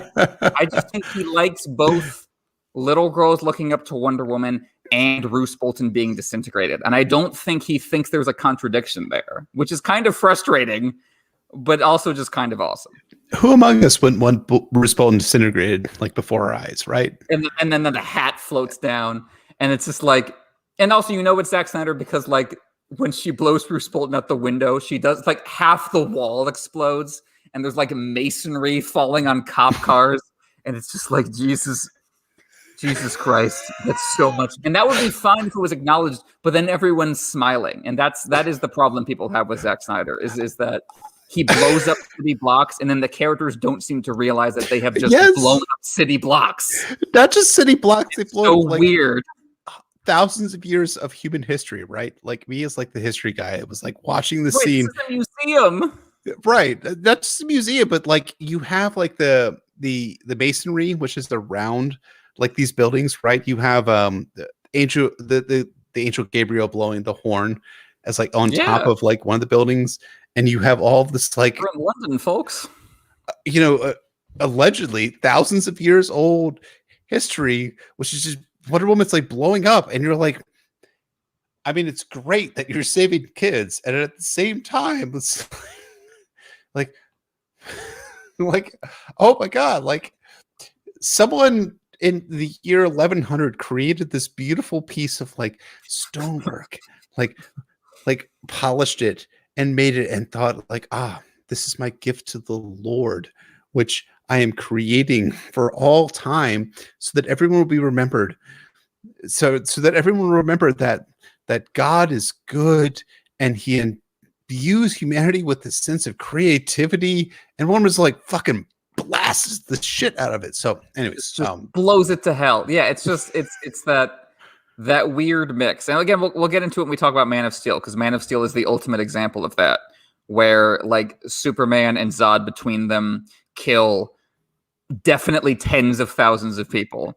Right. And then the next scene is like Superman's going to his new job in that same city. And it's just like, have decades passed? How is everyone okay? We saw Superman and Zod wipe out blocks of human beings. That weird contrast. And I think the problem with the Zack Snyder discourse is everyone has been interpreting that as Zack Snyder hates people and Zack Snyder's a fascist. Zack Snyder likes it. He's not. And no, the problem is he's just not thinking about it the same way. That exactly. He's an American. He thinks that's beautiful and amazing and whoa. And is that kind of silly? Sure, but he's I think we've been too hard on the poor himbo, and I think the Snyder Cut makes that clear because there's more heart in it, so people can look at it and say, okay, so he's not a crypto fascist. He's a grieving father who likes things that explode.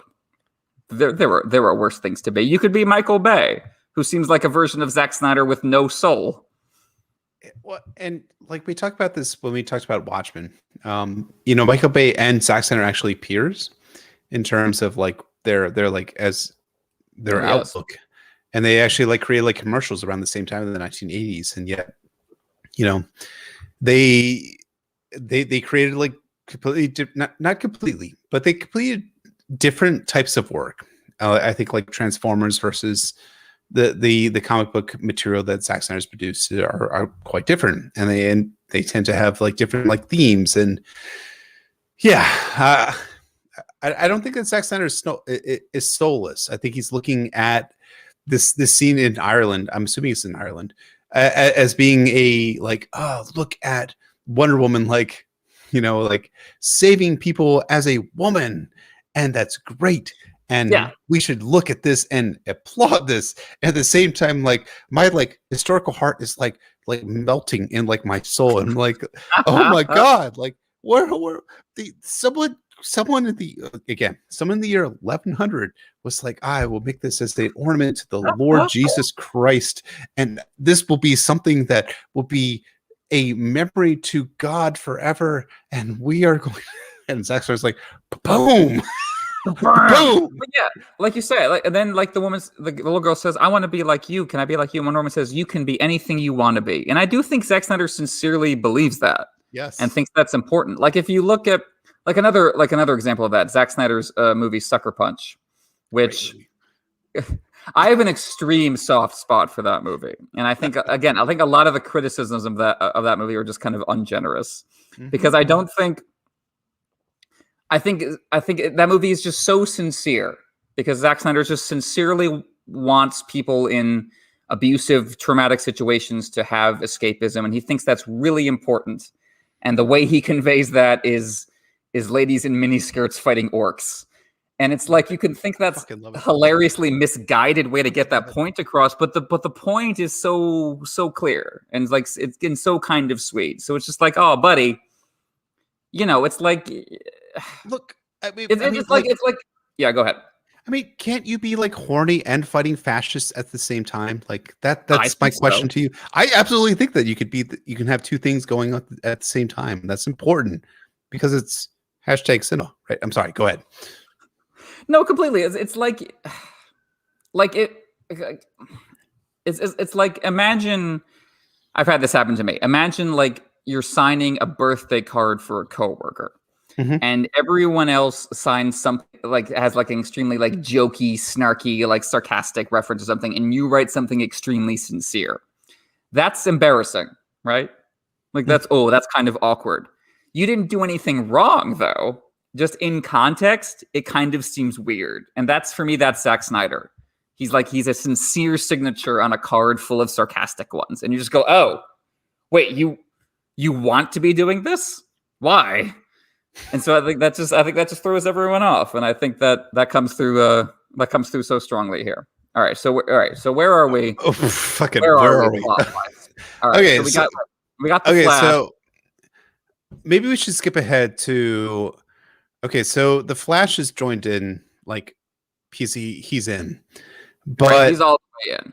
We got Victor, who shows up as Cyborg and is like still not sure whether he's going to join with the Justice League. Because his dad got taken, right? Right, his dad got taken, and he's bunch of scientists get kidnapped. Yeah. And then we briefly meet J.K. Simmons.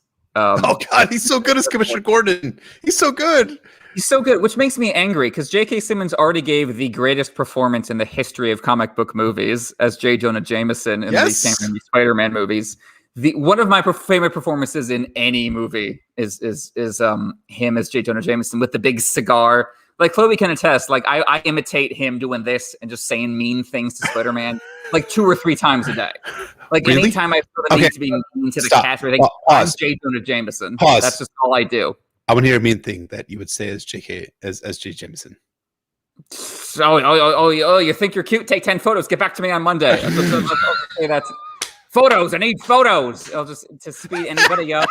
Like this is the hand motion. I'm being J. Jonah Jameson. He's just so perfect. Like every word of dialogue J.K. Simmons delivers in those movies is just perfect. And it's just like, and he's so good at this as a completely different character. It's just great. It's almost like, you know, if you've ever seen the movie what's the drumming movie? Frank will tell us in the chat. Right. I'm forgetting it because I've been drinking. Pitch Perfect. It came out like 7 years ago. I think 7 or 8 years ago came out. I literally watched it within the past year. Whiplash. There you go. Bam. Frank is there in the chat. Yeah, he's terrifyingly good in that. But yeah, he's an amazing actress. He's an amazing actor. J.K. Simmons, and yeah, he's just so good. It's just like Commissioner Gordon is just one of those characters you can recognize instantly. Which is like him on a roof with like stubble and like a hat. It's just like, I'm home. Instantly at home with Commissioner Gordon. The same thing with Gary Oldman in the Christopher Nolan movies. Just like, I'm so comfortable. He's so good. Yeah, it's like in like the Nolan trilogy that they really set up the character that Gary Oldman plays, and he does a really good job, like moving his way up to being Commissioner Gordon.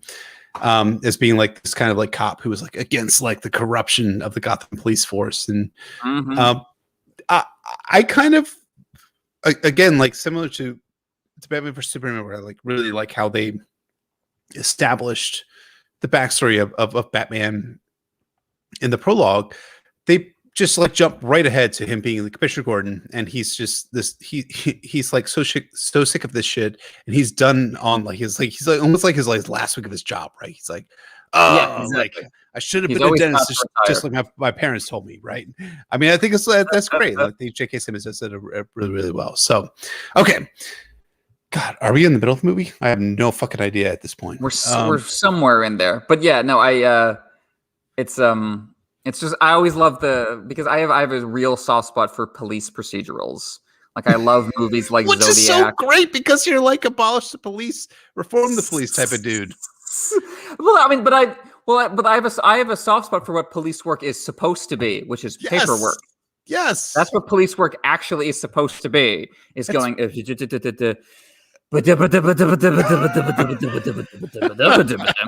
And I love movies that are about like styrofoam cups half full of cold coffee and people rubbing their foreheads like this. And this is my daily life. I love that shit in movies and in cop dramas. And Commissioner Gordon is always good for that in Batman stories. He's always like he's had no sleep and he looks horrible.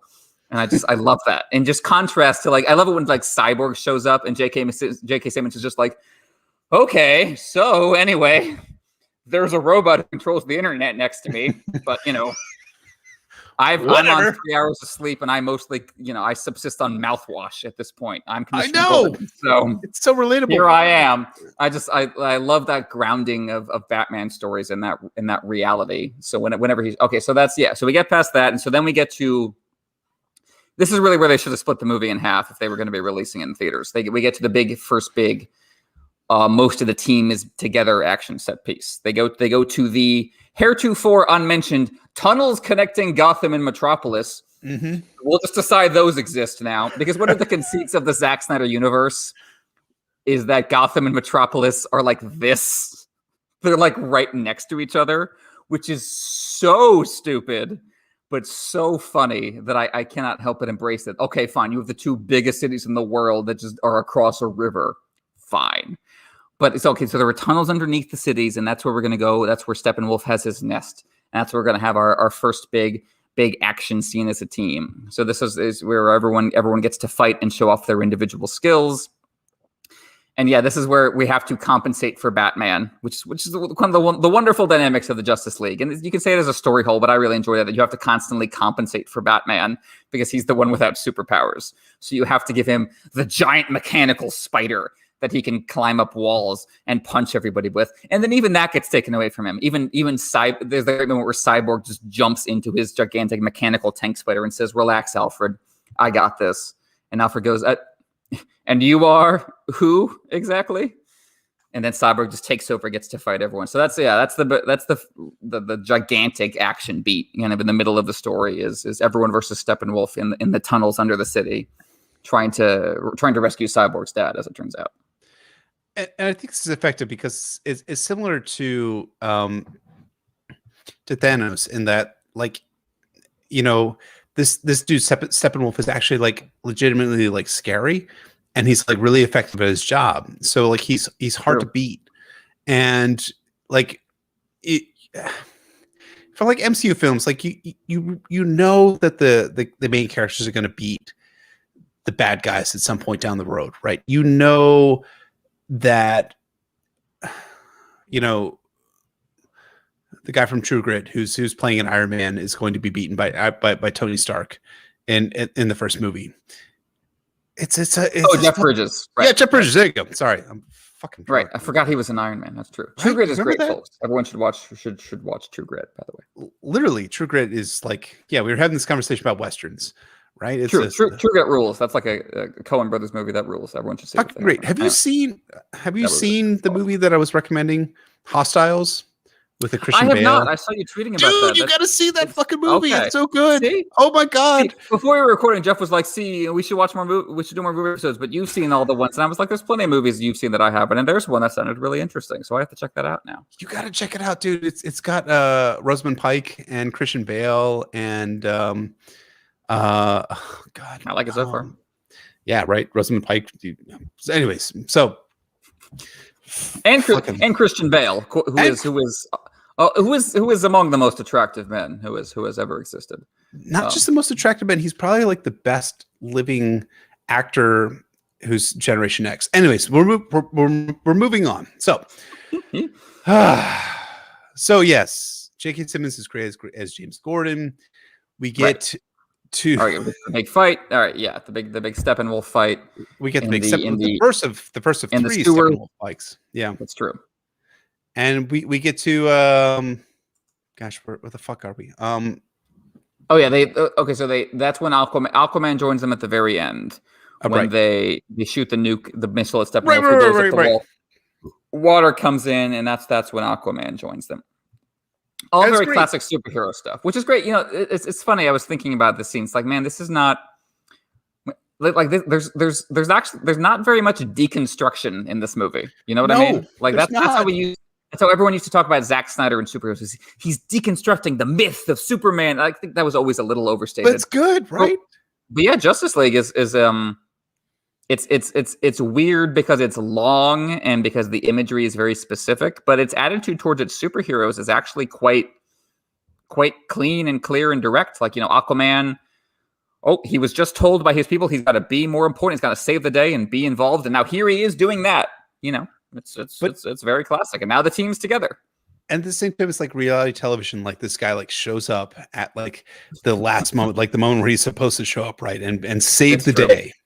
And this happens like throughout Justice League, which I, you know, as an aficionado of aughts television and movies, like I love those moments where like the hero or the person that you least expect to come in and save the day, like shows up and holds the water back in the form of Aquaman here in this scene. So it's, oh my god, yeah, it's very good. I think. It's interesting because I think like Zack Snyder uses Barry and Aquaman as like the two like moments of like comic relief in the movie. And we talked about Barry before. Do you think that Aquaman works as this kind of like dude that's like dropping, like he's basically like a frat brother, right? He's basically like me when I was like 20 years old, like being like kick ass, like fuck that. Yeah. I mean, well, yeah, goes without saying. More so in the Whedon version, more obnoxiously so. And I think he works here because he mostly just wants to be left alone and gradually realizes that's not going to be enough. But I think his humor lines work well. I really like when they're all coming into the Batcave and like, he already knows Wonder Woman, so they just say hello, hello ma'am, how are you? And right. The Flash is just like giggling and pointing and everything. And all Aquaman said is, it's badass, Alfred. And it's just, that's all he says, and like from him, that's the biggest compliment you could possibly receive. It's badass, Alfred. And that works for me. And I like, for a character like Aquaman, I think there inherently is not much drama you're going to pull out of that scenario. I think they do their fine. Aquaman is divided between the worlds, human and Atlantean. Fine, that works. But I think most of which plot of Aquaman, right? The movie itself, right, exactly. That's where that more plays out. Like Jason Momoa talked about this, saying like, yeah, you probably didn't have to have these scenes where like I had this conflict being set up here because like that's basically the story from Aquaman, the 2019 movie. So, anyways, I'm sorry. Totally. Yeah. No, but I think because of that, I think what you have to do with Aquaman has to be a superficially pleasing character, because you're not gonna. I think you're not gonna get the real drama you get with Batman or with Cyborg in this movie. I think that's why Jason Momoa is perfect casting, because Jason Momoa is just like, you look at him and go, oh shit, yeah, and like that's what he's used for in this movie. So I think that's perfectly appropriate, and he can have his own solo movies to have his own personal arc. But so we get him into the gang, and we get all them together after having been defeated by Steppenwolf once. He's already taken 2 of the boxes. They have the 3rd thanks to Cyborg. And now they start broaching the possibility of resurrecting Superman. Of course, along with your resurrection ale, which of course is the key ingredient. That's really what they should have included. They should have just poured some resurrection ale right over him. Yeah, sorry. They would have brought Superman right back. But yeah, so that of course ends up being kind of the goal in the midpoint of the movie, and that fits the general theme very well. A lot of the story is about grief and about dealing with death and about dealing with loss. So of course, they try to literally bring someone back from the dead. That fits perfectly. They go to the Kryptonian ship to do so, and the Flash has to run super fast, use the Mother Box to bring Superman back. And this is similar in the Whedon version, with the gigantic major exception of this huge vision that Cyborg has in the process. Because as the Flash says, when he travels super fast, faster than this, approaching the speed of light, it does crazy things to time. And so one of the ways it manifests is it gives people, access to visions of the future. And so Cyborg has this vision of the future where it turns out reanimating Superman is a terrible idea, because it ends up giving more power to Darkseid when Superman is grieving for the loss of Lois Lane, which is supposed to happen in the future of the story. He would eventually join Darkseid, become part of the anti-life equation, and end up conquering Earth for him. So Cyborg has a vision of that before they bring Superman back. And this is pretty much entirely cut from the Whedon version. Even though it is set up in Batman v Superman, Batman has a very portentous dream about a future world reduced to an apocalypse by Superman. And right afterwards, the Flash shows up and is telling him important things. So it seems like the Flash coming from the future to bring that back. All of which is very, very convoluted. But I do think, like, if you're gonna make a Superman movie in the modern age, I do think you have to at least broach the possibility of him going bad, because I think it's difficult to make him interesting for a modern audience otherwise. I have a soft spot for Superman as a character because of the context of his creation, and I think the interesting idea of Jewish creators in the 30s, given what was going on in Europe, coming with this idea of the ultimate American being an immigrant from another planet who has to recreate himself when he arrives here and is taken in by Americans, which that carries an extra kind of frisson of drama when you realize how many Jewish immigrants weren't being taken in by America in the 1930s. Mm-hmm. Like, I think all of that is really interesting, but none of that really has anything to do with Superman himself as a character who mostly just like beats up the bad guy. I get why people find Superman boring in context. So to make him interesting to a modern audience, I think you at least have to tease the idea of him being a tyrant. I understand why people don't like that idea, but like, otherwise, he's a Boy Scout, so you really do have to at least broach the possibility of him using his world-shattering powers for evil. Yeah. Because otherwise, there's just not much of an arc there, I feel. And, I think we have to, like, rewind the clock, right? So it's sure. 2016 or 2015, 2016 when Zack Snyder's doing this movie. We've not had The Boys, right? We've not had Homelander. We have not had, and I'm going to fuck it up, but that horror movie where you have like basically the dark version of Superman is like the Ultraman. They came out in 2019. Remember that? Great Burn or whatever that movie was called. Precisely correct. Yeah. So like we in 2021 are watching this movie and we have this version of Superman that was created in like the mid 2010s. And that history is important because we have spent so much time being, essentially made to feel like that none of this shit is important. We can have like these parodic versions of of superheroes like Superman in the form of Homelander or Brightburn or Ultraman, as he's known in the movie, show up on screen, and we're like, that's obviously the Superman person. Then we're supposed to take a look at it and be like, okay, yeah, that's him. That's who he would be if he was evil. I think the version of like the evil Superman works here, provided that you like divorce yourself from the context of what we've been exposed to culturally since 2021, since like 2019 when Homelander first appeared in the Boys season 1. So I found it to be very affecting. We're talking about like the dream sequence, right, that Batman has like here, which is like something that like gets repeated. Oh no, that's the end of the film. This is from Batman versus Superman, but he has the dream sequence, and we see like Batman and Superman as they appear in the future. In this version of the Justice League, like Clark Kent like reemerges from this like resurrection chamber, which of course is like a series of MacGuffins which show up, and the fact that the Flash can run faster than light and can like produce an electrical charge, like you could see Zack Snyder as a filmmaker being like, okay, I've got this end state, which is I want Superman to come back, but I need to present a series of obstacles for the superheroes and the protagonists to experience before you actually get to that point where Superman returns. So the first one is going to be how to produce electricity to make this happen. So you have the Flash, who can run faster than the speed of light and can reverse time, which is something that will be important, which will become important at the end of the film. And then to have that, then the secondary like issue being that Superman comes back, but he is confused, as Wonder Woman says, and he does not remember who he is. And he starts fighting all of the superheroes from the Justice League who want to like bring him onto their side. And I'm curious, was that affecting to you, or was that like kind of a artificial drama that Zack Snyder introduced into Justice League in order to make like the stakes much more higher?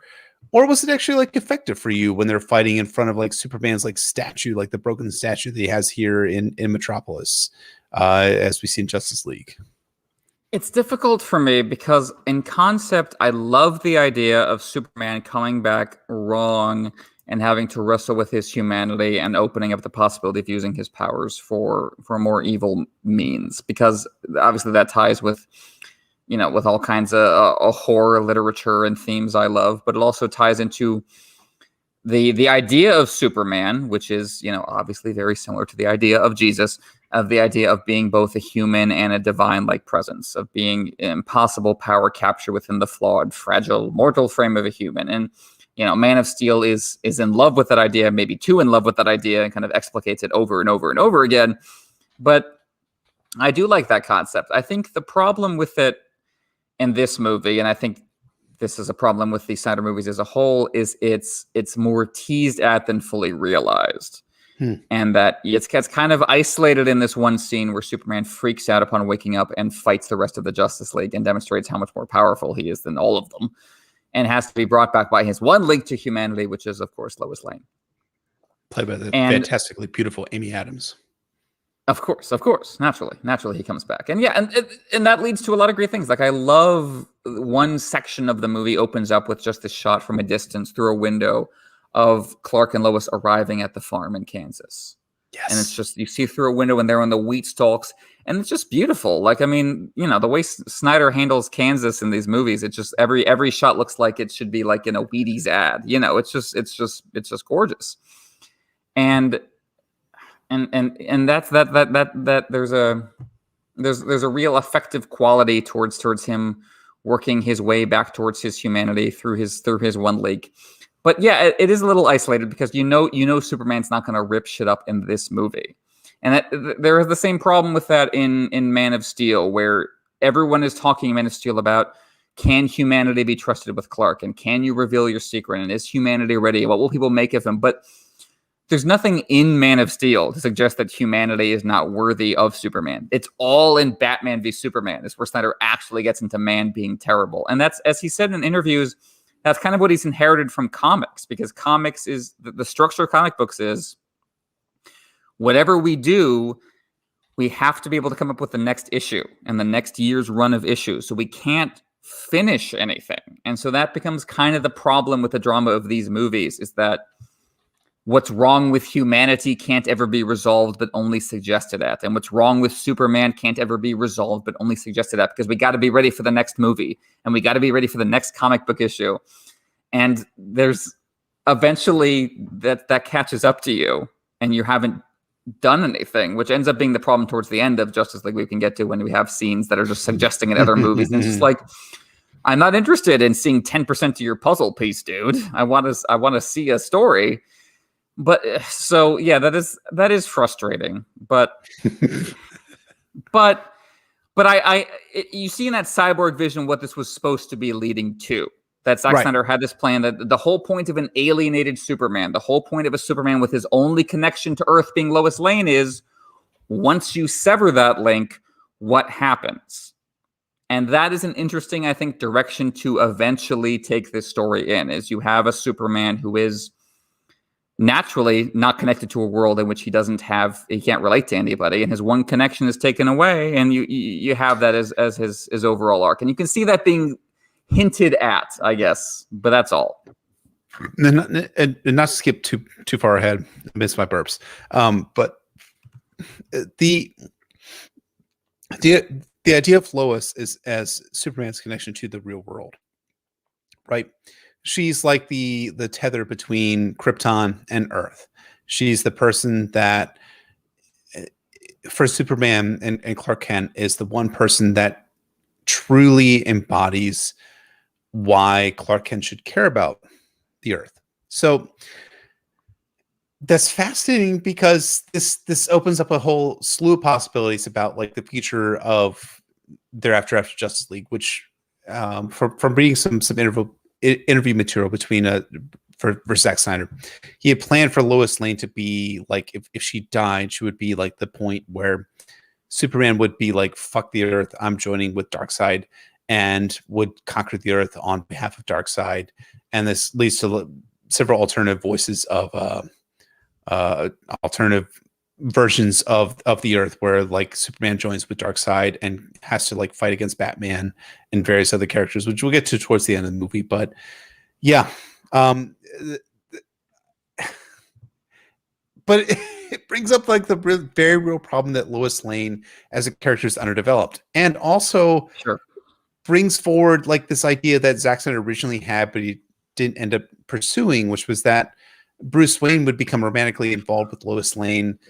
What do you think about that? It's great, and I wish they would have pursued that. I think it would have been fantastic. And God, I really wish that we had this idea that Bruce Wayne is like, Superman is dead, so I'm gonna like move in and like occupy like the Clark Kent role. I said Bruce Wayne is dead. That Clark Kent was dead, and Bruce Wayne is going to move in and occupy that role as being like the Superman version for Lois Lane, and that becomes like really like emotionally powerful for Bruce Wayne for the future of the series. And I don't know. I'm sorry. What do you think, sir? You're smarter than me. So shush. I mean, it does have the unfortunate consequence of, again, making Lois Lane's character mostly about how she relates to the dudes.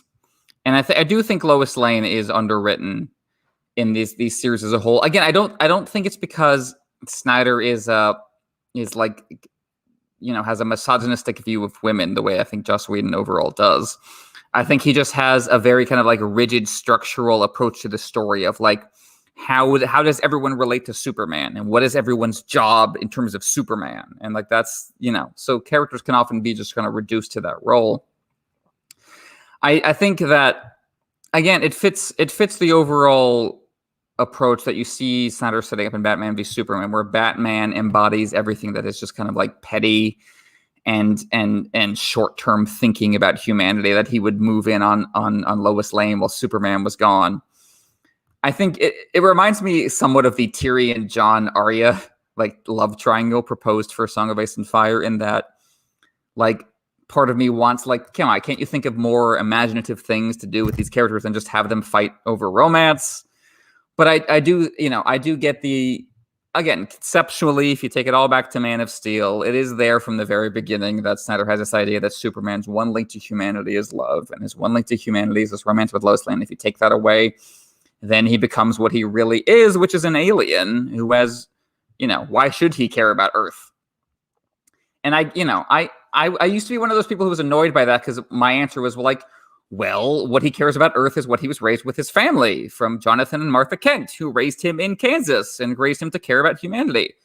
But, at some point, you just got to acknowledge that in this universe, in the story Snyder is telling, the reaction of the Kent parents to Superman's existence was fear. Was like, what are people going to do to my kid when they figure out what he can do? And that had a real impact on him. And I get not liking that, but it is consistent in universe. Yeah, consistent is yeah. Okay. From a brotherly perspective, I think this is like the weakest part of the story, because I think like the actual like courageous choices the writer make is to have Bruce Wayne like move in the vacuum of Clark Kent and try to bone Lois Lane, right? Okay. It's because I think like we have to like super fucking divorce ourselves from the Christian Bale version of Batman, right? Of Bruce Wayne, because like he's not exactly asexual, because like it's heavily implied in The Dark Knight that he like fucks the living shit out of what's her name, of Rachel. That's true, and he's like hanging with like models, which is just like so like even in the Christopher Nolan verse, like this Christian Bale Batman does not seem like he fucks. It's true, but at the same time, like he absolutely does. Like apparently, yeah, and but it okay, so like the Christian Bale it's not the Christian Bale. It's so bad. The Bruce Wayne version in the Zack Snyder universe is like actually genuinely like both fuckable and also like sexual at the same time, right? True. Like in Batman v Superman, he wakes up next to a random lady at one point, like after he has one of his portentous nightmares. He wakes up to a random lady and takes pills with her, because that's this Batman. Right? It's so good. Opiate addict who fucks. Yeah, no, that's true. No, and addict who fucks is just so like, that it's that so good. version of Batman would move in on Lois Lane. That's true. I agree. And that like, is consistent. and like Superman is dead, right? And like and like you can see him as a character like rationalizing that he's saving Lois Lane from being single, right? He's like that classic like fucking like bro who's like, oh, from the other guys, right? Naturally. Right. He's the guy that moves in on the widow of some for her own sake. Yeah, no, that is to help her. Yeah, like to help her. I mean, Ben Affleck's Bruce Wayne is like a scary dude who you would not want to trust with people. So that is right. Exactly. That is 100% true. That, like, again, I think that fits with the characters. The problem is it does reduce this storyline to Lois Lane going, boys, you can both marry me, and like kind of lame. Like, as I said this, I'm gonna say this more when we get to Man of Steel. Like the idea of Lois Lane as a character is that she's this like cynical city girl who's like a mile a minute spitfire. And like that blows Clark Kent's mind, because he's from Kansas. He's just used to farm girls who say nice things and have their prayers. And now there's like this chain smoking reporter who's using swear words. And he's like, whoa, this kind of lady. I got to up my game. Like that's the fun of Clark Kent and Lois Lane. And that is like completely missing from this version of the character, where she really is just the one person Clark Kent likes. And you can see Snyder trying to give her own scenes in this version of the movie. Like, I really do like the scene with her and Martha Kent where they're talking like all these assholes are like worshiping a symbol, and we knew this guy. Yeah. And we miss our son, we miss our husband, but no one can treat him like that because he's Superman. I really like that scene, and that's a very sweet scene. And then Martha Kent turned into the Martian Manhunter. So there's that. But there are those nice emotional scenes, but the core of the Lois Clark like dynamic is supposed to be like this screwball banter that I don't think Zack Snyder can quite do. He can. It's kind of sad, and to be totally honest, I don't think that Christopher Nolan could do it either, because like the weakest parts of the Dark Knight trilogy are the parts with Rachel in it. I have to be brave enough to say that, right? Because like even if it's fucking Tom Cruise's ex-wife, that's terrible that I would remember her name. What? Oh right, she's the one in Batman Begins, right? Yeah, Katie Holmes plays Katie Holmes. Yes, from the in Batman Begins, and then it is Maggie Gyllenhaal. Yeah, Maggie Gyllenhaal in the Dark Knight. Those are the weakest part of the movie, right? That's a thankless role, because no, you can just tell. It's not. You can just it's not tell, their fault. like it's really not. Fault. It's Christopher Nolan's fault. Christopher Nolan's trying real hard. You can even see it as recently as Tenet, where he's trying so hard to give Elizabeth Debicki's character, who's hot, like some true. That's why she's there. But she's trying to give her some weight. So like when one character says the entire world's gonna end, she says, including my son, in Tenet, because like Christopher Nolan's trying to give her something to work with. But right. Christopher Nolan's one of those men like Stannis Baratheon who looks at women like they're this different species, and it's like, I don't know how to handle you or your weird language that you speak. And like, let's give credit to Zack Snyder. That's not the case with Zack Snyder. Like you don't make Sucker Punch if you think of women as another species you can't handle. I think Zack Snyder's view of women in action might be kind of silly and old-fashioned in his own way, but for Nolan, it's like, yeah, no. If you go back to the Christopher Nolan Batman movies. Yeah, the romance angle there with that character is really bad. It's so bad. It holds those movies. Yeah, I have such a tough time with those movies because there's such, the Dark Knight specifically contains such competent filmmaking in so many arenas, but then there are parts of it that so blatantly don't work. It's really hard. But like, like the Rotten Tomatoes score is like so high because like people are like, okay, we can accept that these parts of the movie don't work, but still, like, look at the camera work that's going on that Christopher Nolan. And it's so fast. Like that's what makes the Dark Knight work. Is like the editing is just like moving, and the soundtrack is like so you don't think. So it's just designed for you to not think about anything that's happening. Wait, why is the Joker doing this thing on the boat? And why is this like no? Shh. And it didn't work with the third one, The Dark Knight Rises, because that was trying to be smart, and that everyone was like, "Wait a minute, this doesn't make any sense at all." Yeah, which is too bad because I love Tom Hardy. We're way off track now, but I love Tom Hardy's Bane. Yes, he's awesome in that movie. He's just like that moment when he rests his hand, like when he rests his hand on the dude's shoulders, goes, "Do you feel like you're in charge?" It's amazing, but like the Dark Knight Rises, even more than like Zack Snyder movies get taken to the Woodhouse for biting off more than they can chew and having more things than they can handle. But the Dark Knight Rises, that is a movie that has no idea what it wants to say, but is trying to say everything all the very time. Loudly. They have to say it very loudly. Very loudly. It falls flat on its face. I think considerably more than the Zack Snyder movies. So I guess that's something to bear in mind. Oh, we'll have to do we'll have to go through the Dark Knight trilogy at some point down the road for the Nauticast podcast. So, oh my God, like where are we in this movie? The actual movie. All right, okay. So Superman. So we. All right, I'm gonna try to let my very intoxicated mind at this point try and like piece our way through. So we're. So we're at the so we resurrected Superman, which has been done by Cyborg and done by his dad didn't have a part of it. His dad did the thing where he sacrifices himself. Right. Because Steppenwolf shows back up and like he sacrificed. It's one of those things where you're like, okay, I'm just gonna accept this because this is a movie And Right. I like movies, and I love to watch movies. And, Victor's dad sacrificed himself because the plot requires him to sacrifice himself in order to make his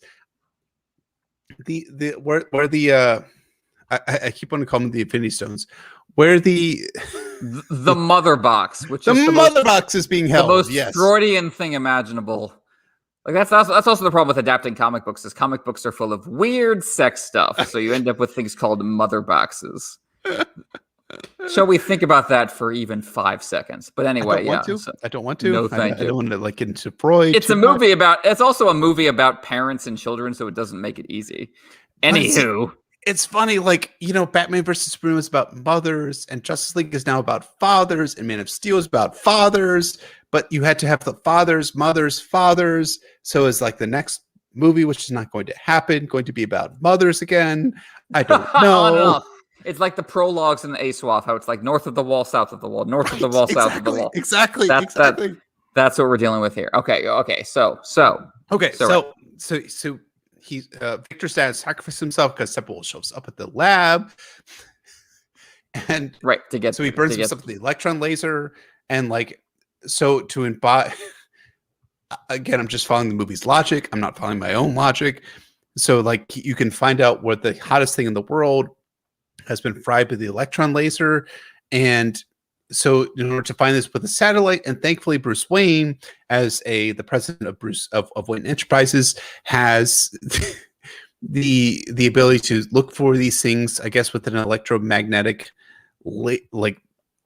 telescope, and they find out that this is taking place east of Moscow in I guess in a Chernobyl type place, right? Is that where we're supposed to also what happens in Tenet, which I think is hilarious. That's also where the villain in Tenet is from. I don't know why this is the thing now that we've just I don't know where we're far enough from the Cold War that we can look back and go, oh yeah, that was real shitty, huh? I guess that's just our thing now. Russian nuclear towns is now which is blockbusters use. But yeah, okay, so yeah, they track down Steppenwolf. This is all right, we gotta get all together. And we're gonna go bring the fight. I mean, while Superman is doing his thing at home with Lois Lane, there's a real specific thing that is so representative of the Whedon version of this movie being terrible. Where in the Snyder version, when Superman first speaks up, Lois says, "Oh, you spoke," and Superman says, "Did I not before?" And in the Whedon version, it's Lois going, "Oh, you smell good." And then Superman goes, "Oh, did I not before?" Oh, that's hysterical. What a funny joke. That's absolutely worth breaking the drama of the scene. Did I not smell good before? That's the Whedon version. It's not just that they're trying to make it jokey. It's just everything has to not mean anything anymore. And we have to just suck away it all. It's just terrible. Again, never see it. Never sully your eyes with it, sir. It's not worth your time. I feel like that I would probably watch it at some point down the road in order to be completionist. When it comes to these things, I would need to find out what I actually did not see originally. That's fair for a completionist's purpose. I understand, but it's very bad. But I'm not. Yeah, it sounds really bad, right? Because I feel like that. The version that I saw made sense. I feel like I understood where Snyder's vision was coming from, and that was good. And at the same time, you have to accept the movie's logic, which I feel like. I feel like maybe before the start of the pandemic, we would be like, no. I need this to make actual sense. And in the year 2021 in March, we're like, fuck it. I'm cool with accepting the movie's version of Bruce Wayne having a satellite that can find the heat signature that had been left by Victor's father, who had sacrificed himself because he had to have known that his son would try and find where I keep wanting to call it the Infinity Stone, the box. I'm just going to call it the box. Sure. Yeah, where the box is. I'm all about the box. Where the box was there and had to superheat the box in order to put the electron laser so that Victor would find the box. And because Bruce Wayne was with him, and it doesn't matter. It doesn't fucking matter. The point is that they find out that they're east of Moscow and in Chernobyl, Russian Chernobyl, because Chernobyl took place in the Ukraine, and they decide that they have to attack the box. But of course, Steppenwolf has gathered all 3 boxes now, but with the first 2 boxes, he's been able to construct a defensive structure around the nuclear power plant that they have. So, yeah. All right. It's all, it's the difference between a plot that exists for its own sake and a plot that exists for a metaphorical purpose. And I think in the Whedon cut of Justice League, it was just that blatant, like, oh, let's go to the place to get the things to beat the bad guy. And it just felt so limp and meaningless like that. And I think the Snyder Cut adds that other layer of these characters are trying to address the people they have lost and trying to give their sacrifice some weight. And I think that a lot of the criticisms start to feel small by comparison. And I think that's something that sets in when real sincerity exists. Like in kind of preparation for watching the full Snyder Cut of Justice League, I was like, what's another movie that is like all over the place and maligned by a lot of people, but the full director's version gives it a lot of more juice and a lot more meaning. And there's the movie Watchmen. Southland Tales, also right. Watchmen. But so the movie Southland Tales, and if you're not familiar with it, a lot of people are familiar with the movie Donnie Darko. Yes, that was a cult hit. So the director of Donnie Darko is named Richard Kelly, and Southland Tales was his follow-up to Donnie Darko. And it was despised when it first came out. Like it went to the Cannes Film Festival and got just booed. Everyone just kept standing ovation, just boo. And it didn't make it much money on the American side. It was cut down in the same way Justice League was just cut to shreds. And I love that movie, and I got it in its full version, the Cannes cut now, in its full glorious restored 2.5-hour version. And that is also a movie that is all over the place in terms of plot and has extra graphic novels you're supposed to buy if you want to understand the full thing. And like Donnie Darko, it's just like clearly just overexertion, and it's never going to fully add up. But there is just such a love of the filmmaking and the process and the actors and how they're enjoying themselves. And it reminds me of this. And there's just a great bit in Southland Tales where it's just like one camera following along everyone, all the characters in this gigantic futuristic Zeppelin that's being piloted by Wallace Shawn as he takes a bunch of drugs and dances in front of an American flag, and a Black Rebel Motorcycle Club song plays. And it's just ridiculous, but it's just, there's just such love of the process itself and everyone getting together to make this movie. And that same thing, I think, for me exists here in the climax to Justice League, whereas like the plot is trying to stop these CGI assholes in their 3 boxes, and I don't give a shit about that. But all of the boxes, but just the process of watching all of this energy and talent and love being put towards making this silly thing as big as it can possibly be, and there's something I love about that. There's something I love about like that circus atmosphere of this is silly, but fuck you. Like I just.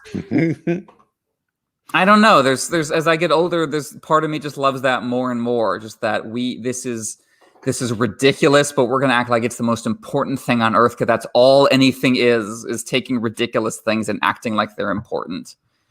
And I definitely felt that when you get the entire Justice League going in to fight Steppenwolf in this silly town, and it's just.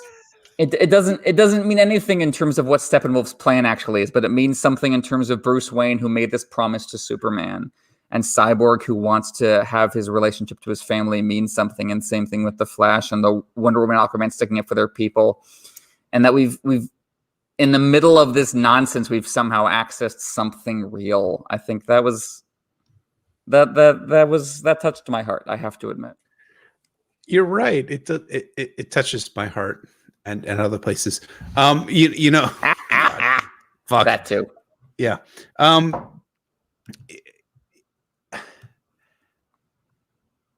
I was saying this in pre-production before we came on air, but like the battle scenes in this movie, this also goes for Batman versus Superman and Man of Steel, is that they're not like super affecting. Like you're not watching, you're not on like the height of like the edge of your seat, like wondering whether these characters are going to make it out alive.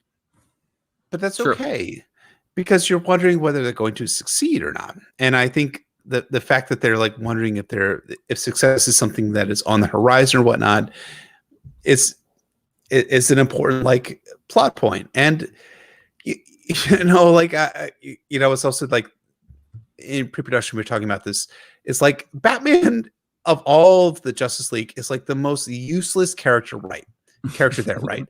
He's driving around in his little fucking Batmobile, like shooting bitches and like not really like doing anything besides driving around and shooting people.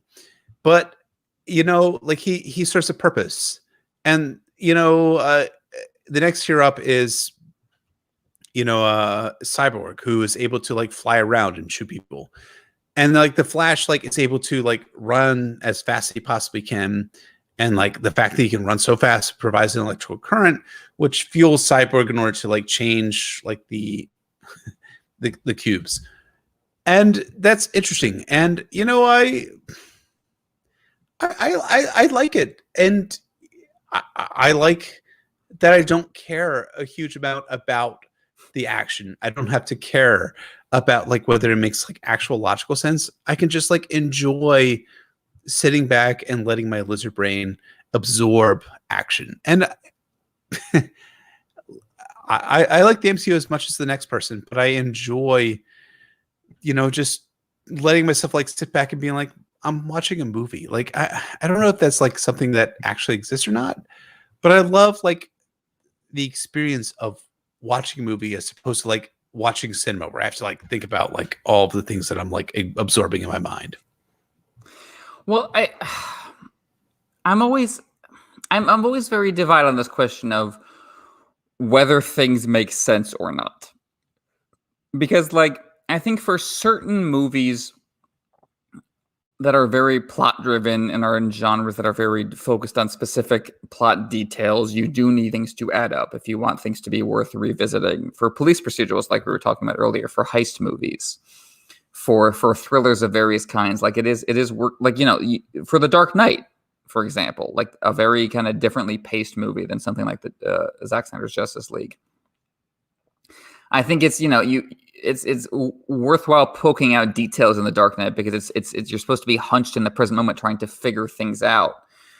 But another part of me is like we go to movies to surrender our logic to a certain extent and to give ourselves over to emotion. And like I just get very sad when I read things like about like Twin Peaks: The Return, for example, like, oh, but why did character X not do thing Y when that would make the most sense? And I'm like, that's really what you're thinking about when you're watching something, is like whether you would be able to describe this logically to a person later. Like, feel something, man. Come on. Like, try to experience something that the creators are trying to get across to you stylistically and aesthetically. And I definitely felt that here. And I feel like if you find yourself, asking logical questions, it's because you're not being engaged. It's because you're not being swept up in the fabric of the universe. And you're sitting back like, all right, I guess I got to poke around the edges of this because you're not being swept up, because the movies we all love best in the world don't actually make that much sense either. If you break them down, there's plenty of illogical decisions being made in The Godfather. 2001: A Space Odyssey is nothing but plot holes. That's Plot Hole the movie, because nothing is ever explained, and yet that movie is endlessly beloved. Like, it's not actually about that unless there's nothing else going on. And I think some of the kind of more shocked positive reactions to Zack Snyder's version of Justice League is there is something else going on. Does that cover up all of the flaws? I don't, of course not. No.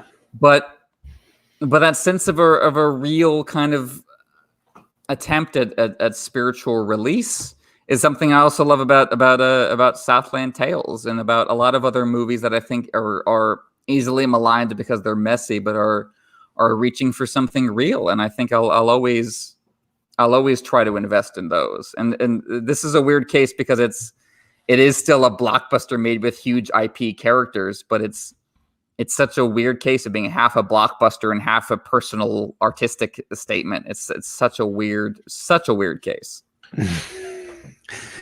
It is a weird case, and I think like if you're looking for a movie to make sense logically, I think you're looking for a documentary, and even then, like you're not like recognizing that documentaries are like filling the gaps with editing. And anyways, so all right. So we're moving into the actual final battle, which occurs with Superman showing back up and preventing the death of Wonder Woman.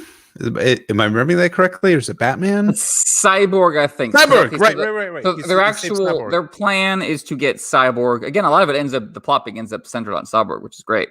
So the plan is to get Cyborg into the mother box space, their kind of astral digital space, and break them apart before they can destroy the world.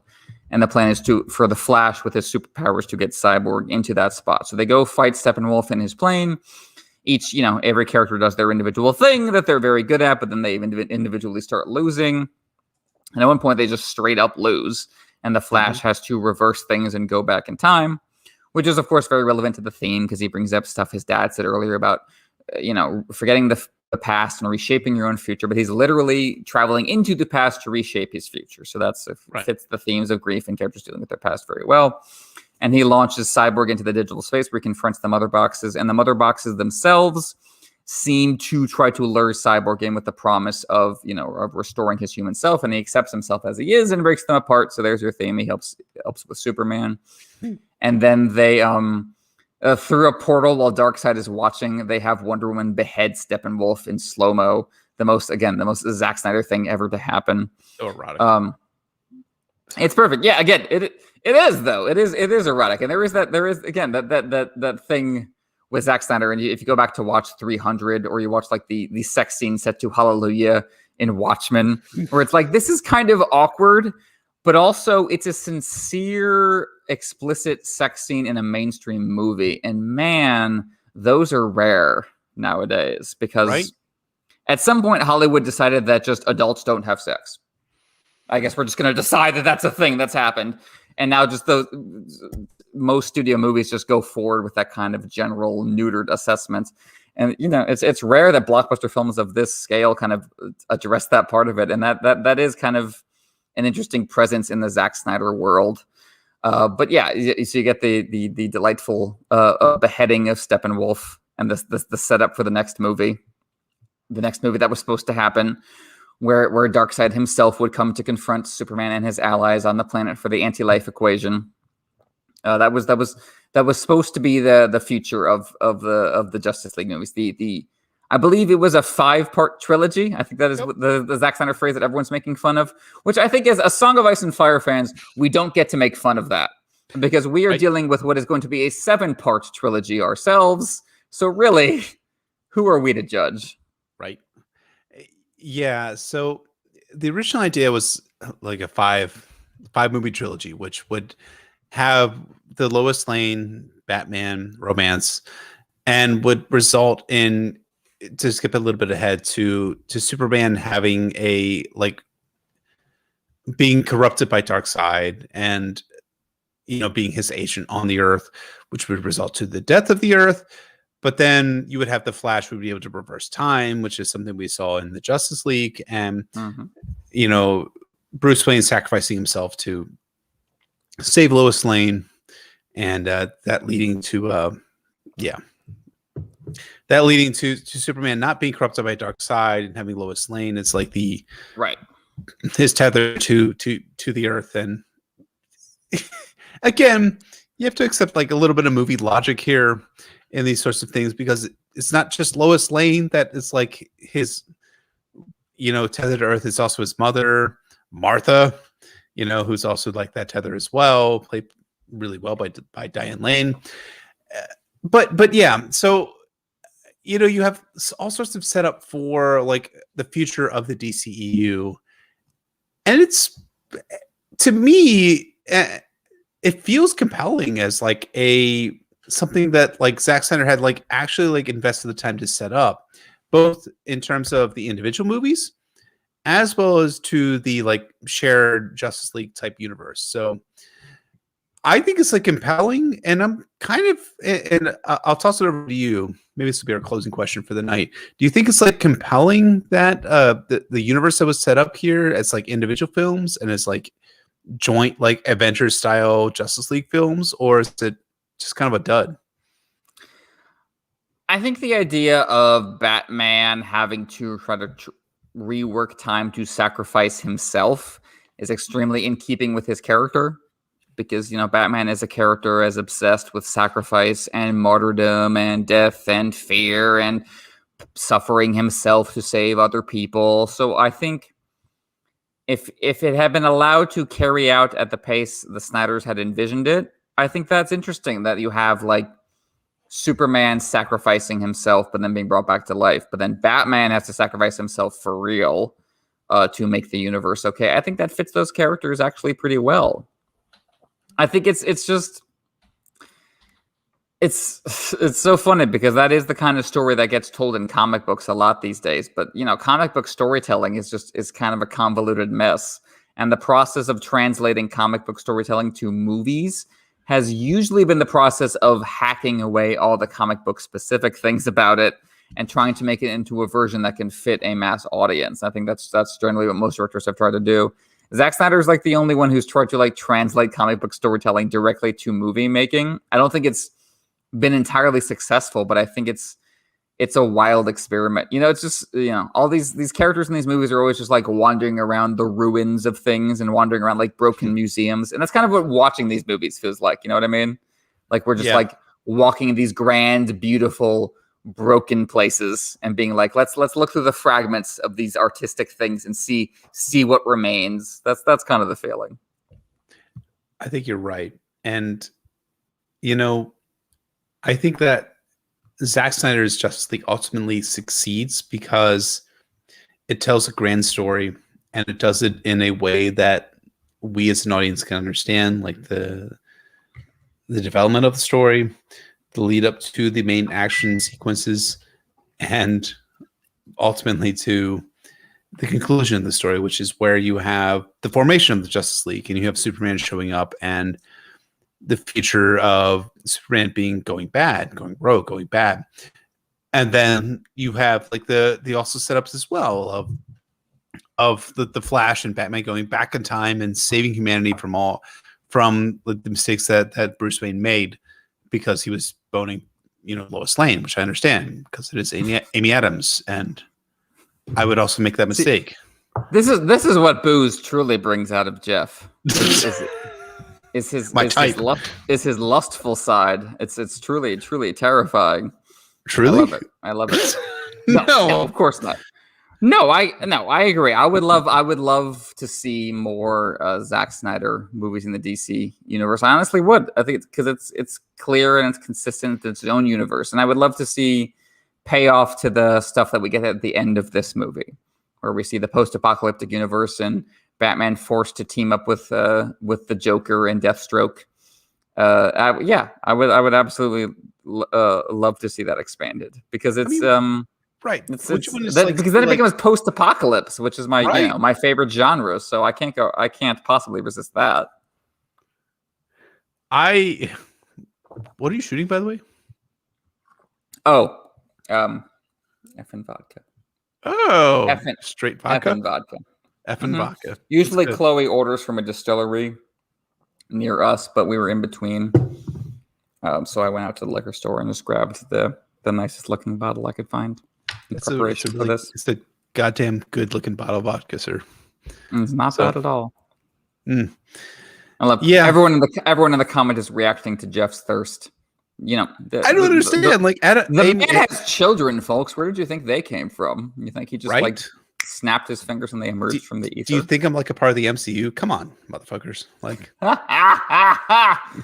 hell no. So, yes, I found the end of the movie like really affecting. The battle scenes were like, whatever. I mean, you expected the Justice League to like actually succeed, but I thought the emotional heart of the movie was the end, where you have Victor putting the tape recorder back together and having his father reveal what it means to be a father as well as a scientist. And I think that's I agree. Yeah, I thought that was really affecting for the story, and I think it made a very and I love the fact that like the dialogue was overlaid with different scenes from different characters in the movie, and they made it really like emotionally affecting. That's where I feel like it should have ended right there. Like the later scenes with the Joker and Lex Luthor were fine, whatever. But like as a single story, like specifically the line "I'm your father twice over," because like that again, that's so meta because this is a movie that's been directed twice by Zack Snyder. Like he had to make it again, and that's what Cyborg's father was telling him. I brought you into the world, and I brought you into the world again. And that's I think that's a lovely sentiment, and I think that one that resonates through the rest of these characters. Like Wonder Woman said, I'm learning to open up again. It's an ongoing process. And what is Batman as a character, but slowly, gradually learning to open back up again. And I think that adds a real resonance to it. And like, I think the odds are against any more Zack Snyder DC movies, but that's fine. I think this is a perfect way to wrap up the insane controversy that has been this film franchise and say, okay, we got there. We got to what we were trying to accomplish, and now we have it. And now it's there. And now whatever insanity comes forward from this, I think we reached a still point where we could stop and take in what the story was supposed to be. And I am glad we got there.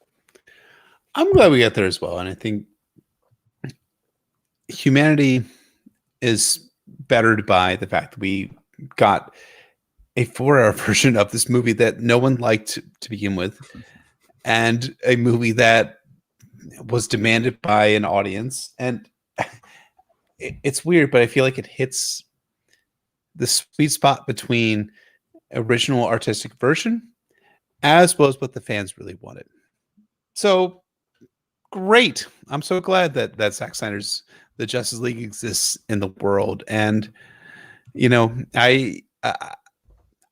I enjoyed it. Ultimately, I liked it. I felt emotions, and I feel like when I watch a movie, that's ultimately what I want. So I want to feel something. I want to experience something about the human experience, and I did.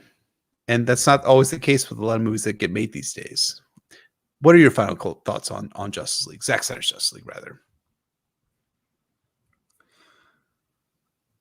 I think it could be a great gateway drug to loving movies, because I think that for whatever praises you want to give the MCU movies, I don't think they incite a love of movies in themselves. And I think that's what Martin Scorsese was talking about when he made his much oft quoted criticisms of the superhero movies. I think that's what he was trying to get at. Is like, these don't make you love movies. These don't make you interested in movies. These don't make you go out and seek other movies. These don't make you ask and talk to other people about movies. They're just things you watch while you're eating Doritos and you're on your phone, and then you move on with your night. And that's not the case for Justice League. And I think there are, I think it's a long shot to compare this to truly, insanely deep intellectual artistic movies. But I think it is connected to those things. Like I was saying, there's a connection to, a Tarkovsky movie, and there's no one more intellectual or pretentious in filmmaking than Tarkovsky. So for me, I picture this movie at like the hub of movie making, at the center of crazy commercial stuff and artistic stuff and stuff that gets taken away from you and stuff that gets given back. I think this represents, I think, where we are, for better or worse. I think you're absolutely right. This is where we're at right now, where we can, at one level, achieve like in a director's vision of a story.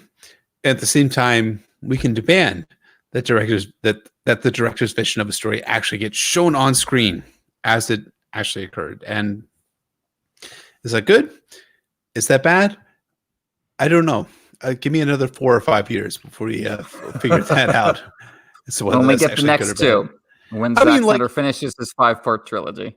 In isolation, it seems like pretty fucking awesome that an auteur's like director's vision of how he wants to visualize something on screen has actually been shown, as opposed to the corporatized Joss Whedon sexual harassment version, came into being. Yeah, fuck it. I'll get sued by Joss Whedon. I don't fucking care. And that's awesome. And at the same time, we always look at these things. We have to consider whether like that's actually good for the long term. And we'll see what happens in 2025 when we're both, old, very old at that point. So yeah, it'll be all sorts of good stuff. As we get there, as Chloe says, ask me in 10 years. All right. So I think that's going to close us out for this analysis / sloshed version / review of the Snyder Cut of Justice League. I hope you all have enjoyed these types of things. Again, we really appreciate it. And we appreciate all the people who have tuned into this, which is not what we normally do in our regular weekly episodes where we cover a Song of Ice and Fire chapter by chapter. As always, please rate and review us on Apple Podcasts, Google Play, SoundCloud, Podbean, Spotify, everywhere you find podcasts. You can check out our Patreon at patreon.com/NotaCastASOIAF. You can follow us on Twitter at NotaCastASOIAF or shoot us an email at NotaCastASOIAF@gmail.com. You can find me at Poor Quentin on Twitter or at PoorQuentin.com. That's so clear. How do you do that? You can find me at Brendan B. Fish on Twitter, Brendan B. Fish on Reddit, and my website is warsandpolitics.wordpress.com. So join us next week for a Clash of Kings Tyrion 15, in which Tyrion Lannister concludes a Clash of Kings, and we get onwards to the story of A Storm of Swords, which is essentially what happens in this chapter. It could be a Storm chapter, it could be a Clash chapter, it could be both. It is both. It is basically a bridge onwards to Tyrion's A Storm of Swords storyline. So, yes, thank you so much for listening to this episode. Thank you so much for all of you for participating and chatting in our live stream. Sorry for my drunk fucking ass. And we will talk to you next week in a Clash of Kings, Tyrion 15. There we go. Yeah. 15. Fucking 15. He's apologizing for the appeal of the episode, folks. Who can keep Jeff down? Very silly. No one can. Damn right. Damn right, brother. Again, as Jeff said, thank you so much for joining us. And yeah, we'll be back with Tyrion's Fever Dream to wrap up his storyline of the Clash of Kings next week. Thank you so much. Bye. All right. Should I hit the end broadcast button? I suppose, if you must. Thank you all so much for doing this live stream. I got yeah. Tomorrow's gonna be a fun day at work. Let's just say that much. Oh, my poor friend. I was wondering about that. You were so clear throughout. How do you do this? How do you maintain this clarity? Like I saw you like shooting shots and drinking like these awesome mixed drinks. And how do you do it? I mean, I'm because when you are the professional. You are the professional. I'm never sober, so I'm always ready. Are we still talking to people? I guarantee we still are. We absolutely fucking are. I've got to the end broadcast button. Wonderful. Okay, bye. Why would you? I'm not gonna drink water. Fuck you. Oh, there's Chloe in her Batman costume. Hi, Chloe. Oh wait, I'm gonna put Chloe. Chloe, come on the Batman video. Come on. I'm Batman. She's Batman. Thanks, folks.